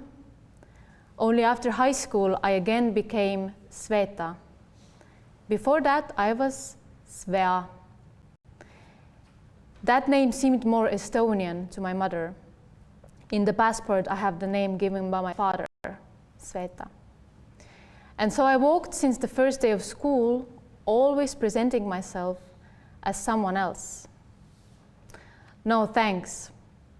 I'd rather talk, in your opinion, with an accent than suffer from split personality. Right? Papa. 2. As one of my poems starts, I was born in 1988, and 1988 is one of the so-called baby boom years in Estonia, maybe actually in all of the Baltic regions. I don't know, I have to ask the Lithuanians later. But I guess people in Estonia felt that the collapse of Soviet Union was on the way, and they got busy. I was born in the midst of the gloomy tropics of the panel houses of Tallinn, 2 years before my brother, 3 years before the fall of the Soviet Union. 36 Estonian winters I have seen to date, during which I have lived in a world without the internet and with the internet. During which I have lived in a world without the mobile phones and with the mobile phones. The first Lay's chips hit the kiosks by the time I was 6. Sometimes I can't remember the name of my grandmother, who died before I was born. Yet I know exactly where the first McDonald's was built. I also remember exactly what was the first rude word I learned in the yard: impotent. At the same time, for the first time, the TV was showing adverts of beautiful women demonstrating their opening and closing palms. How many winters did I live with the knowledge that becoming an adult woman meant some mystical choreography of the hand, blue fluid and the absorptions of the latter into a tiny white cylindrical object visible from the inside an open hand. And then, of course, there's the melody, which to this day haunts me, the opening instrumental of a strange series in which all the characters kept wanting to know who killed Laura Palmer. The little girls, of course, weren't so interested in that, since we were also very much in love with Leonardo DiCaprio. How many winters have I seen? How many more am I yet to see? Isn't it funny, all of us who know that the climate is warming dangerously, we are actually the ones who are often called snowflakes. 3. One could say that if one decides to write about marginalization, be it belonging to a minor national identity or queer sexuality, or just simply about experiencing womanhood in patriarchal society, one is expected to receive a certain amount of criticism from the so-called status quo. Poetry books rarely cause scandals, or actually any books for that matter, I guess. But in 2013, something happened in Estonian literary scene, and which exactly caused this: a heightened discussion on poetics and language, a poetry scandal. In the midst of this was mainly two debut collections written by two women, Liina Tammister-Refresh, and my own collection titled Who is Afraid of Sveta Grigorjeva. So you see a picture of some of the book covers. Maybe something also interesting to know that all of the book covers were handmade from the old waste paper. Like we did all of this by hand, and when they got sold out, first I was really happy, and then I was like, okay, now we have to again make them by hand. So there's a plus and there's a minus on that, but it's kind of like this DIY, and everybody got their own original Who's Afraid of Sveta Grigorjeva, just as a side note. The fact that it was written in Estonian by a woman with a clearly Russian name made it quite sensational. When the book was published, it was quickly labeled feminist, punk, too loud, excessive, and described on many occasions as an angry young woman's poetry.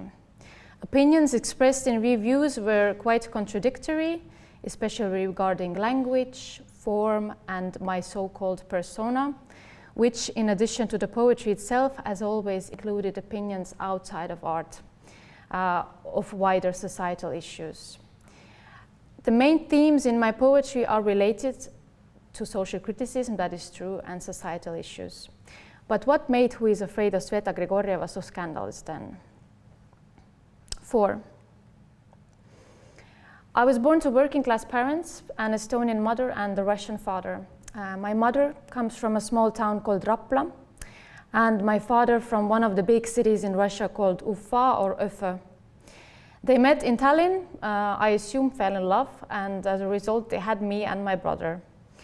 As a child I read a lot of poetry and soon started writing it myself.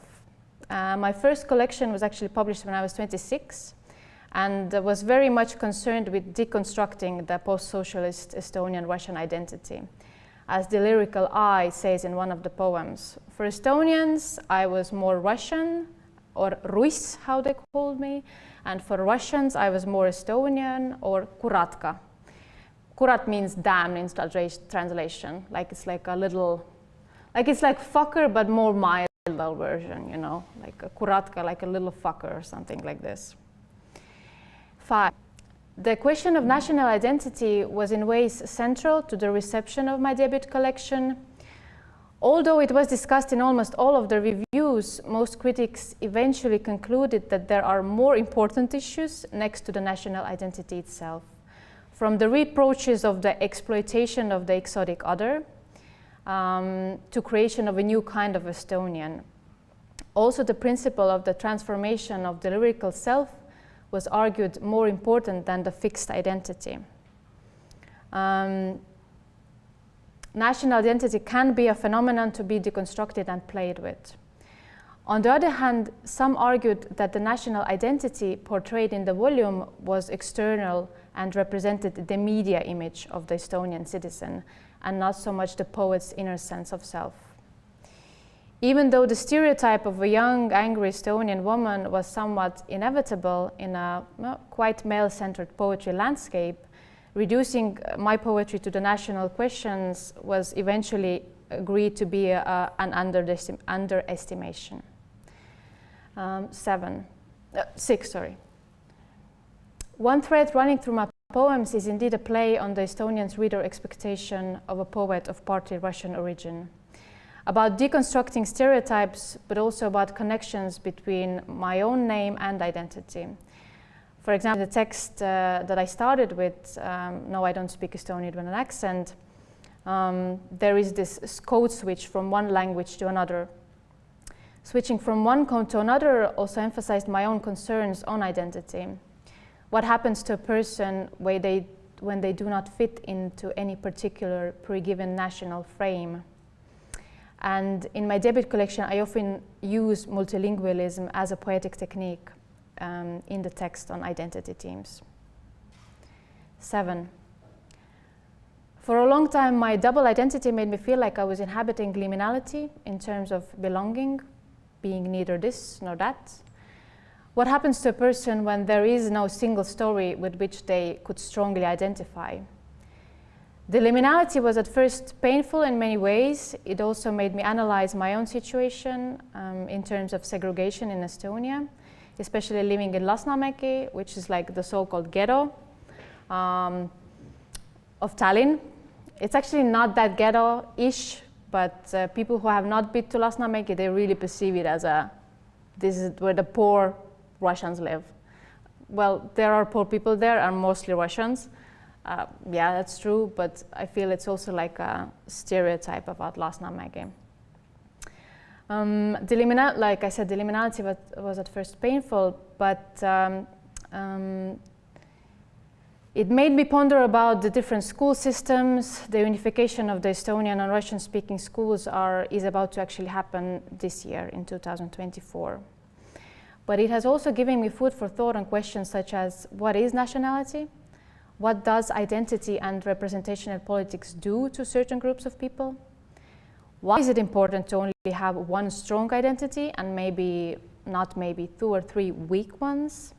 What does strong identity mean to bigger and smaller nations? 8. Since 24th February 2022, I have often returned to my childhood, to the time when Estonia as a democracy was freshly emerging from the ruins of the Soviet Union. And I, although I did not quite know why at the time, as a sensitive child, felt very clearly that I don't want to be a Russian, because being Russian is something very, very bad. Now, 30 years later, the same feelings are back. The difference is that now at least I understand what these feelings stem from. In this sense, I think I can also speculate that today Estonian, Russian, or Russian-speaking Estonian children will inevitably also begin to suppress a part of their identity for reasons that at first are incomprehensible to them. Maybe in 10 or 20 years we will have again a literary book which delves on the double identity heritage problems. 9. My entering into the Estonian literary scene, as well as some other poems, was also marked by being vigorously labeled with the prefix woman or female in reviews, well, written mostly by males. Wanting to disparage or simply categorize, some critics or literary researchers still use terminology like women's poetry, but it is much rarer than 10 years ago, so there is a progress. But what is interesting, not all women are female poets, and even men's poetry can have women's poetry tendencies. But what does it mean then? Is it something less or more than poetry? Something more biological, social, just a word expressing a power dynamic in patriarchal society? Why is the prefix female or woman always associated with exaltation, but rarely with gender equality? On one hand, women's, females' poetry can be taken as purely descriptive term, so it's non-judgmental, conveying a more specific female experience, meaning poetry written by a woman and communicating the experience of being one. On the other hand, it can also mean writing which moves in a certain poetic framework and tending towards the so-called amateur style. 10. So poet and literary scholar Aare Pilv described the use of gendered terminology 10 years ago as something that can be understood in many ways, but in particular the following two. So A. There is this semi-mythical conception of the female-centeredness of Estonian poetry. Tradition has been carried through history mainly by women, starting from Koidula, Haava, Under, Alver, Vaarandi, Luik, Kareva. And this line can, with minor concessions, represent the development and establishment of artistic mastery of Estonian poetry as a whole. Hence, the first meaning of women's poetry is the main line of Estonian poetry at its highest level. And we're actually also, I think, quite proud of having this lineage of great female poets, because it's very different from the canon of, well, let's say the Western, which is very male-centric. B, however, the term women's poetry is also used to denote a certain kind of bad poetry that follows certain stereotypes and is epigonic. It is seen as a good sign when a poet departs from the characteristics of women's poetry in their texts. And as Pilv states, it is quite odd that this poetry should be called women's poetry, and that the word women's or females should have such an evaluative, meaning negative quality. So I'm guessing when the reviewers were addressing my poetry and calling me a female poet, it was this epigonic, amateur, bad style. Yeah, not like the high level, the mythic, like Karava, Undaren, etc. 10. Looking back at the reception from 10 years ago, it does make me think whether the derogatory use of the term female women poetry was just a symptom of a quite misogynist and sexist literary scene. I think today we can see that the situation has clearly improved in the sense that there is rarely reviews where somebody would use the term female poetry in this derogatory term. It's purely descriptive, I would say. But when I think about the famous quote of Virginia Woolf and her One's Own Room, I would still need to ask, like, even if a woman in Estonia has a space and the money and the room, I think it's still relevant to ask whether, if the conditions are set, whether her writing is actually seen as important as male writers' writing. Perhaps it would be appropriate to ask why in 2024 the literature prizes of the Estonian Cultural Endowment, so this year, were given to 8 men out of 9 categories. So clearly, even though the reviews don't use the terms such as female or women poetry for a derogatory purpose anymore, in comparison to the literature written by male writers, women's literature still tends to go undervalued. And because of this, we did this summer, this is like the small amount of, women, female poets. We gathered this summer to have our first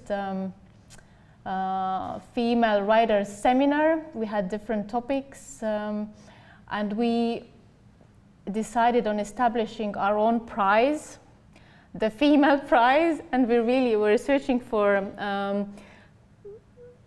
like big sponsors, so it's not just symbolic prize that you will get shitloads of money when you get this award.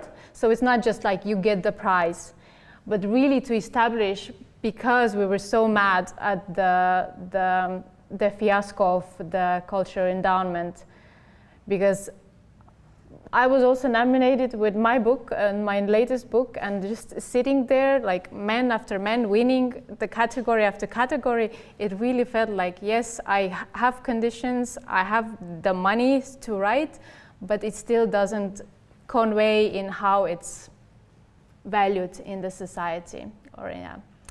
So this is a bit of our fighting back to that whatever is happening in Estonia literary scene at this moment. So yeah, I think with this I will end my little presentation. Yes, thank you.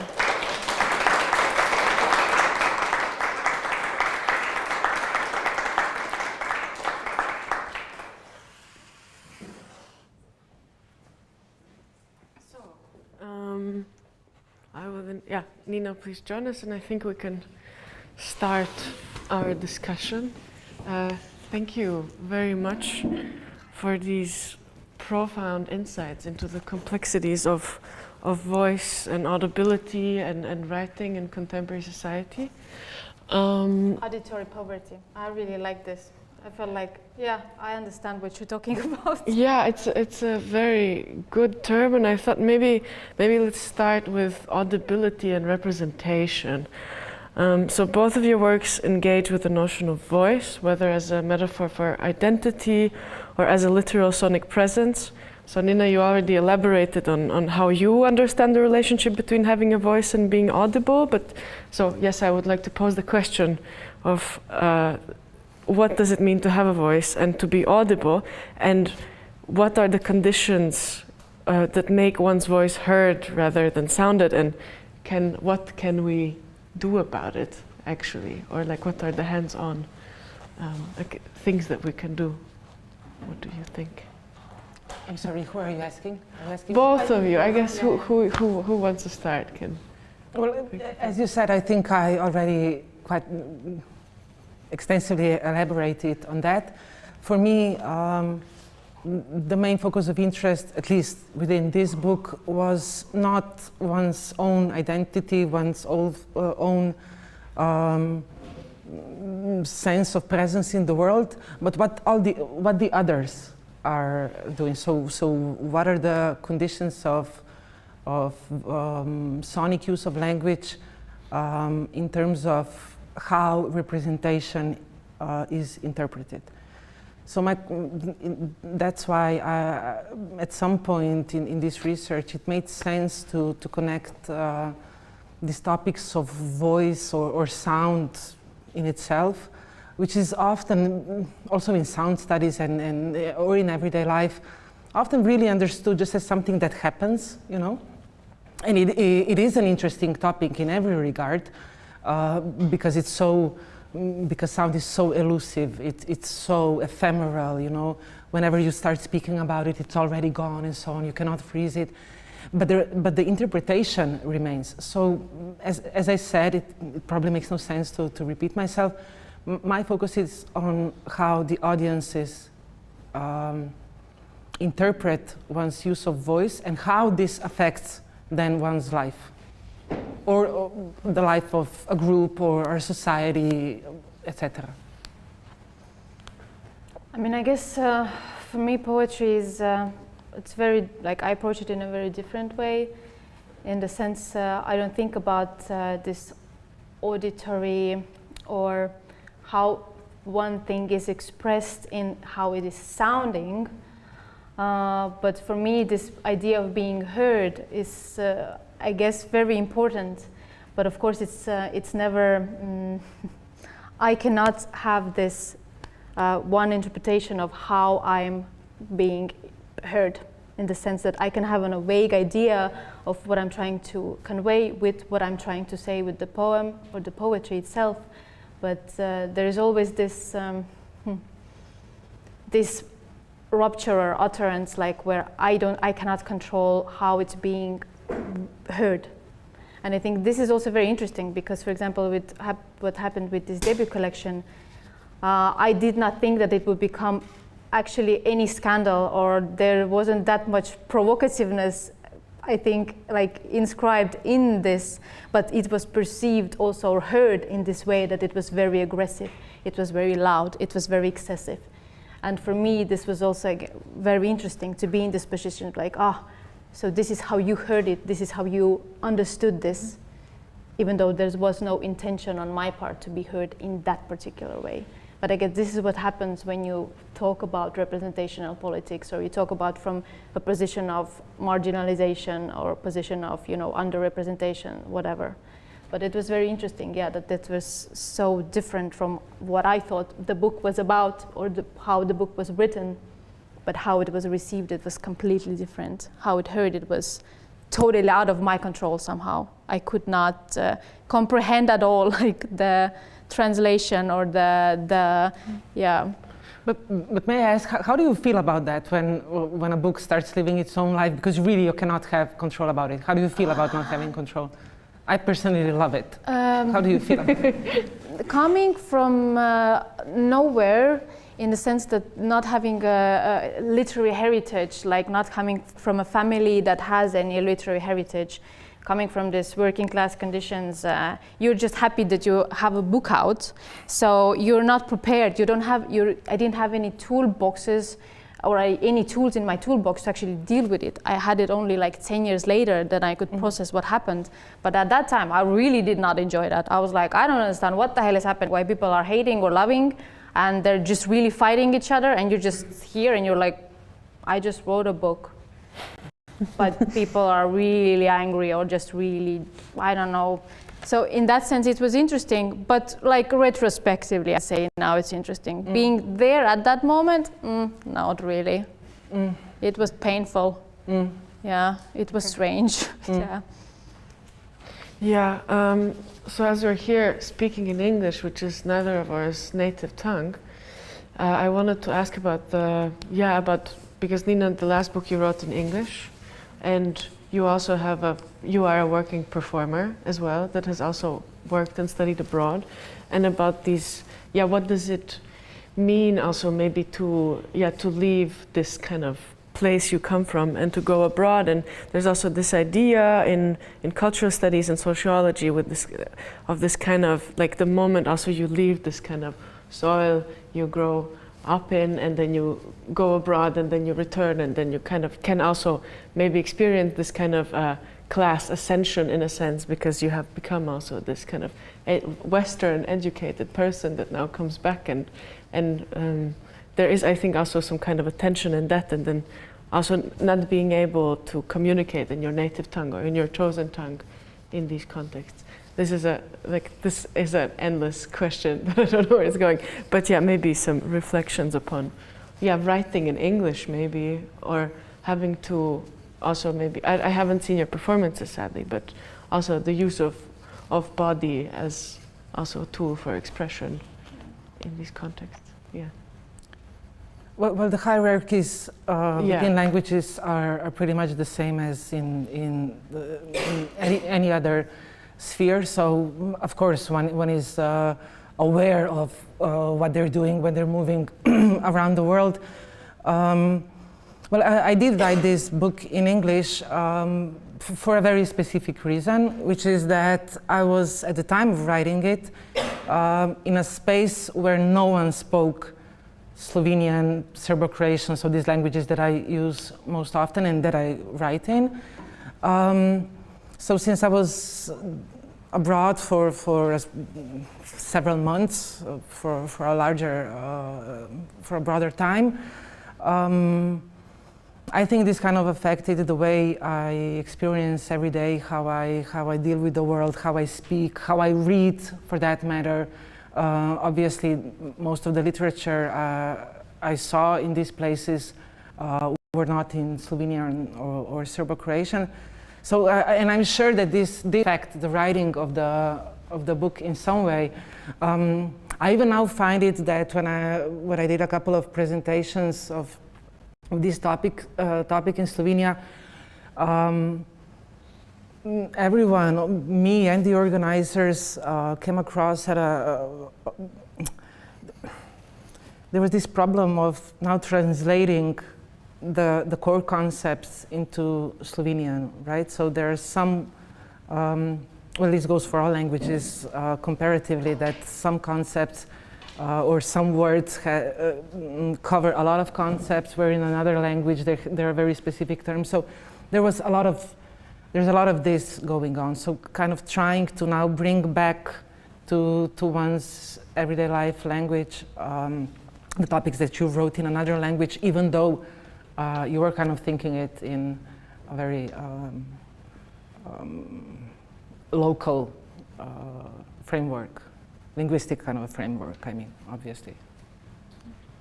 I mean, I don't really write in English poetry because I feel this would be really bad poetry. Now, this would be amateur poetry, I think. But I do use multilingualism. In my debut, it was more, I think, Russian English, but now it's more English, and I'm even like Estland English, something like this, which I feel is, I mean, it's not bad, but somehow I also sometimes catch myself that even the structure of the sentence is actually English in my head, but I'm writing in Estonian, so it's semantically wrong. So this soft colonization of the English language, I think, is really something that I'm a bit thinking about lately. Trying to really read more in Estonian, because I do think like I read a lot of theory in English, and this does something to the this thinking about how you write poetry in the native language. I consider my native language to be Estonian. Mm-hmm. But about the body, people usually also ask me like, what is the do you use somehow, I don't know, text in the choreography, or like how do they intermingle? And I usually like to say that I really like to keep the two mediums somehow separate, because I feel they're very different in the sense that, and I really like to understand like how one medium, like what does it provide in its own framework, in the sense that not to really mix them, even though I do use text in choreography, but it's in a different, totally different way than I would use it in poetry and writing. Yeah, but I think it's nice to kind of switch between, yeah, this bodily thinking and the logos thinking, so to say. Mm-hmm. And how's the reception between, so have your also dance and bodily performances, has there also been this comment on somehow the Estonian-Russian identity or anything similar that comes through your text? Not really. I mean, the thing is, like, I got fame, well, that was this bad fame, with this book that I showed you. But with dance, I really had to, I mean, nobody cares about contemporary dance. Like, you can do whatever you want there. But somehow, I think it was, like, the progress there was really like slower one. Last year I got a prize with my piece, but it was really like this 13 years of work, slowly working, just doing my own thing. But because nobody cares about contemporary dance, then just, yeah, it's just a small part of people. It's a niche thing, really. I mean, of course, you can say contemporary poetry is also a niche thing, but with this book, it just, I think most of the people in Estonia really know me as a poet. Mm-hmm. Yeah. Yeah. And both of you mentioned discontent and resistance in your work. Do you see discontent as an inherently generative force, or how do you harness this discontent creatively? And does it play a driving force in your practices? For me, I guess it's a kind of a constant in whatever I do or whatever I observe, even in situations that seem, so to say, harsh. Let's start with that, because it's a matter of perspective. It's a matter of constantly, if not really changing, then at least adjusting one's perspective, or even switching, making a paradigm switch in terms of understanding that in any social relation or an artistic kind of a setting, we are always speaking about power struggle. So wherever you have this kind of an antagonism, you obviously have a lot of discontent. And then the question is what happens? And with this book specifically, and the artwork that is now progressing from there, the idea is to understand the very attempt of like trying to do something as a very strong force, even though it doesn't end in something conventionally, say, positive, for example. But this again is a matter of perception, so how you understand it. So as I said, for me this is a constant kind of a discontent. I understand it as a very positive term, if I'm being very now basic or even trivial. I find it as something very positive, something that is very vibrant, very intense. There is so much that can be done with it, you know. And in the end, all contemporary poetry is coming from, at least from this discontent with conventionality of language and so on. There's so much that can be done with it. That's why, as I mentioned, I like how whenever a book comes out, especially my poetry books, I like how, I understand what you are saying, but I like how a book starts living its own life, you know, how you cannot control how readers will read, if they will read at all. And it seems to me that with every reading, that is with every interpretation, a book really starts to be written, you know. I feel like it's always written again and again and again, as if it was living its own kind of defiance or discontent with being fixed to its own finality, to a kind of totality, if you know what I mean. I think I agree with discontent being a positive force also for me, but maybe this was also more when I was a bit younger, the anger, the discontent, the rage, the energy. it was more like this driving force. But lately I'm also very tired of having this discontent as the driving force. And I also feel this is something very masculine somehow. So I'm very much delving into this idea of soft power or like soft collective power. What would that mean? Like, how can I resist, not in the framework of being like this masculine, heroic something, but rather like something that is much more porous or fluid. And yeah, but I agree that discontent is for me still a positive force. Yeah, somehow that it's not it's not negative, but I feel that there is different ways to do discontent somehow, or to build from discontent. Yeah. Yeah, I think what you also shared with having this Females Prize for Poets, it's also kind of a great way to deal with it. Yes. So thank you. Does the audience have any questions? I think I have one, but I will see if I manage to phrase it somehow well. I was like somehow thinking of like the two presentation of like silence and a bit like a more like a big societal reaction that happens, because also like in your presentation you were talking about that the poverty is on the side of the one who doesn't listen, that they are lacking in the perception. And I'm thinking also like in those years of like constant wars and going to protests, I also feel that the act of listening is becoming more complicated. So I was also just imagining if this 2013 thing would even happen nowadays again. Like, is it even possible to suddenly get so much attention to an issue like that? Or is there what are like the ways to escape this vacuum of power? I think it definitely can happen. I mean, it doesn't have to be about certain type of topics like Estonian-Russian identity or like whatever.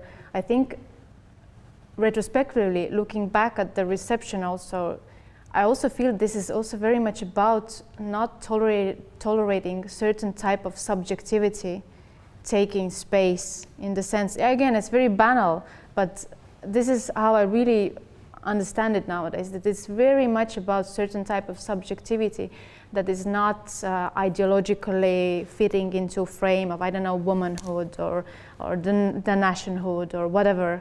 So I think those type of scandals or like the heightened attention to some kind of topics in art, they're still happening nowadays too. But yeah, I think for me it's somehow still about that it's about subjectivity, certain type of, how you say that it's labeled excessive, even though actually it's not maybe excessive at all, but it's turned around on itself and presented as excessive. I don't know if I understood your question correctly, but this is my take. Yeah. Well, I'm also not completely sure that I understood your question, but let me just give it a go. Let's see what happens. I'm thinking about, these are the times that some months ago I was having there was this poetry reading, whatever, or a panel conversation, something, and afterwards there was a Q&A session, and in the audience there was this person, they were like, I don't know, maybe 18 or something, I don't know, and they had just one question, and this was in the end the only question that occurred in this Q&A, and the question was, so what can be done in these times that seem so terrible, in the times that seems that nothing is actually possible? And I was thinking about that now because this 2024 or 2023, or especially the past, since the pandemic, everything seems to be so heavy, so impossible, as if times were not always really, really difficult for someone, for some group of people, or in some parts of the world and so on. And this goes the same with the wars and everything. But what I've always found interesting, and this is perhaps why I find discontent so such a forceful, such a strong feeling, is how imaginative people really are in finding their way out from certain situations, how concepts can be appropriated. I understand, for example, what you were saying about somehow being careful with the concept of rage and so on as something masculine, but I think that at least in the past, it's now at least like 50 or 60 years, these kind of concepts have been completely appropriated by the groups or segments of population that have previously been presented as kind of weak and so on. So this kind of appropriation that happens in many spaces, I was really glad that Hana was today presenting vještice, because I find this to be a very exciting and a very complex way of appropriating language in all its forms, be it visual, linguistic, and so on. I'm saying this because I find it so interesting, also in terms of speaking in English and so on, how Sveta vještice not only appropriates space and everything and time in that sense, but how also it uses this kind of these big historical women and appropriates them as well, like their dominance by different speech and so on. So I think that even though times seem constantly kind of hard, not for everyone, I kind of get excited with how these little appropriations, these little interventions create a space of power in the end.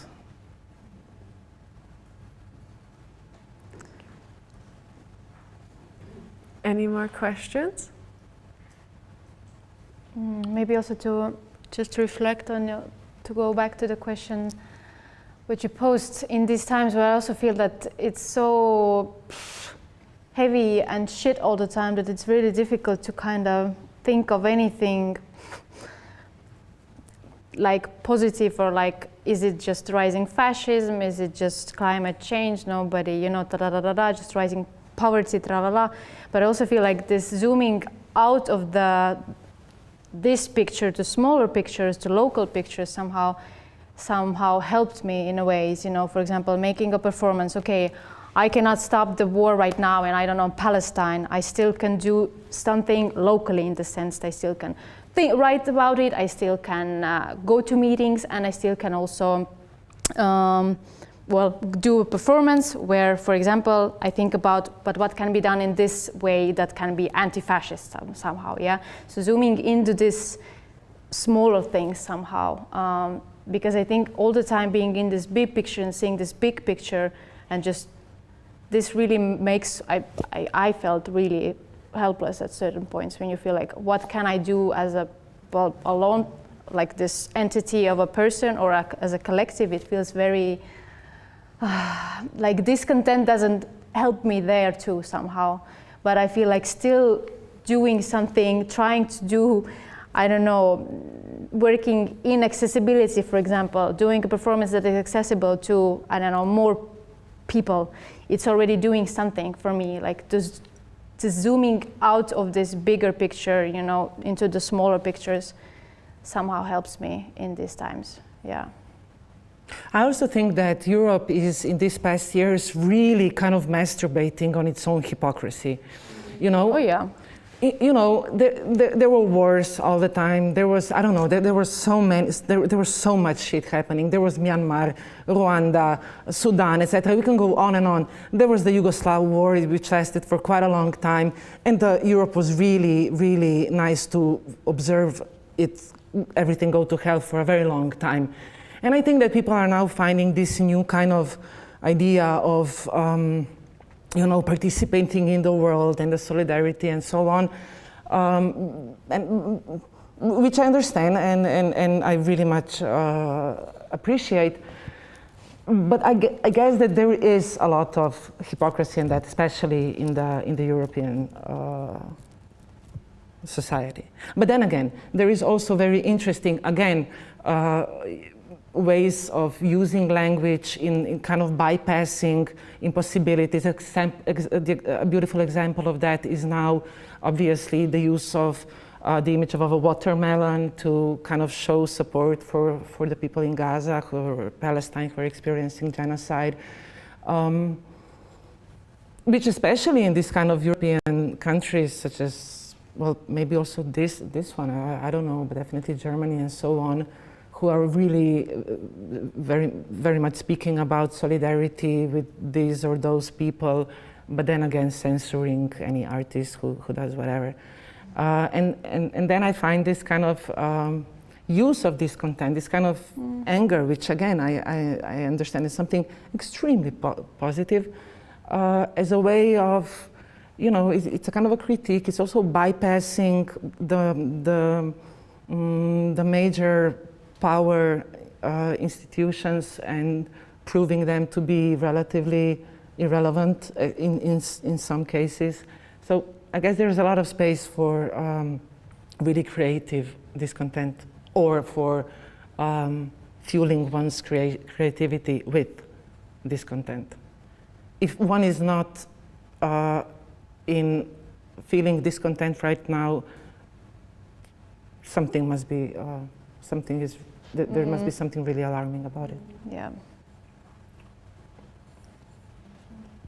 Did we answer your question at all? We didn't, did we? We were just kept associating things with one another, and then, yeah, okay. My question was also a role of association, so it was very Oh, super. All right, if there are no more questions, then thank you.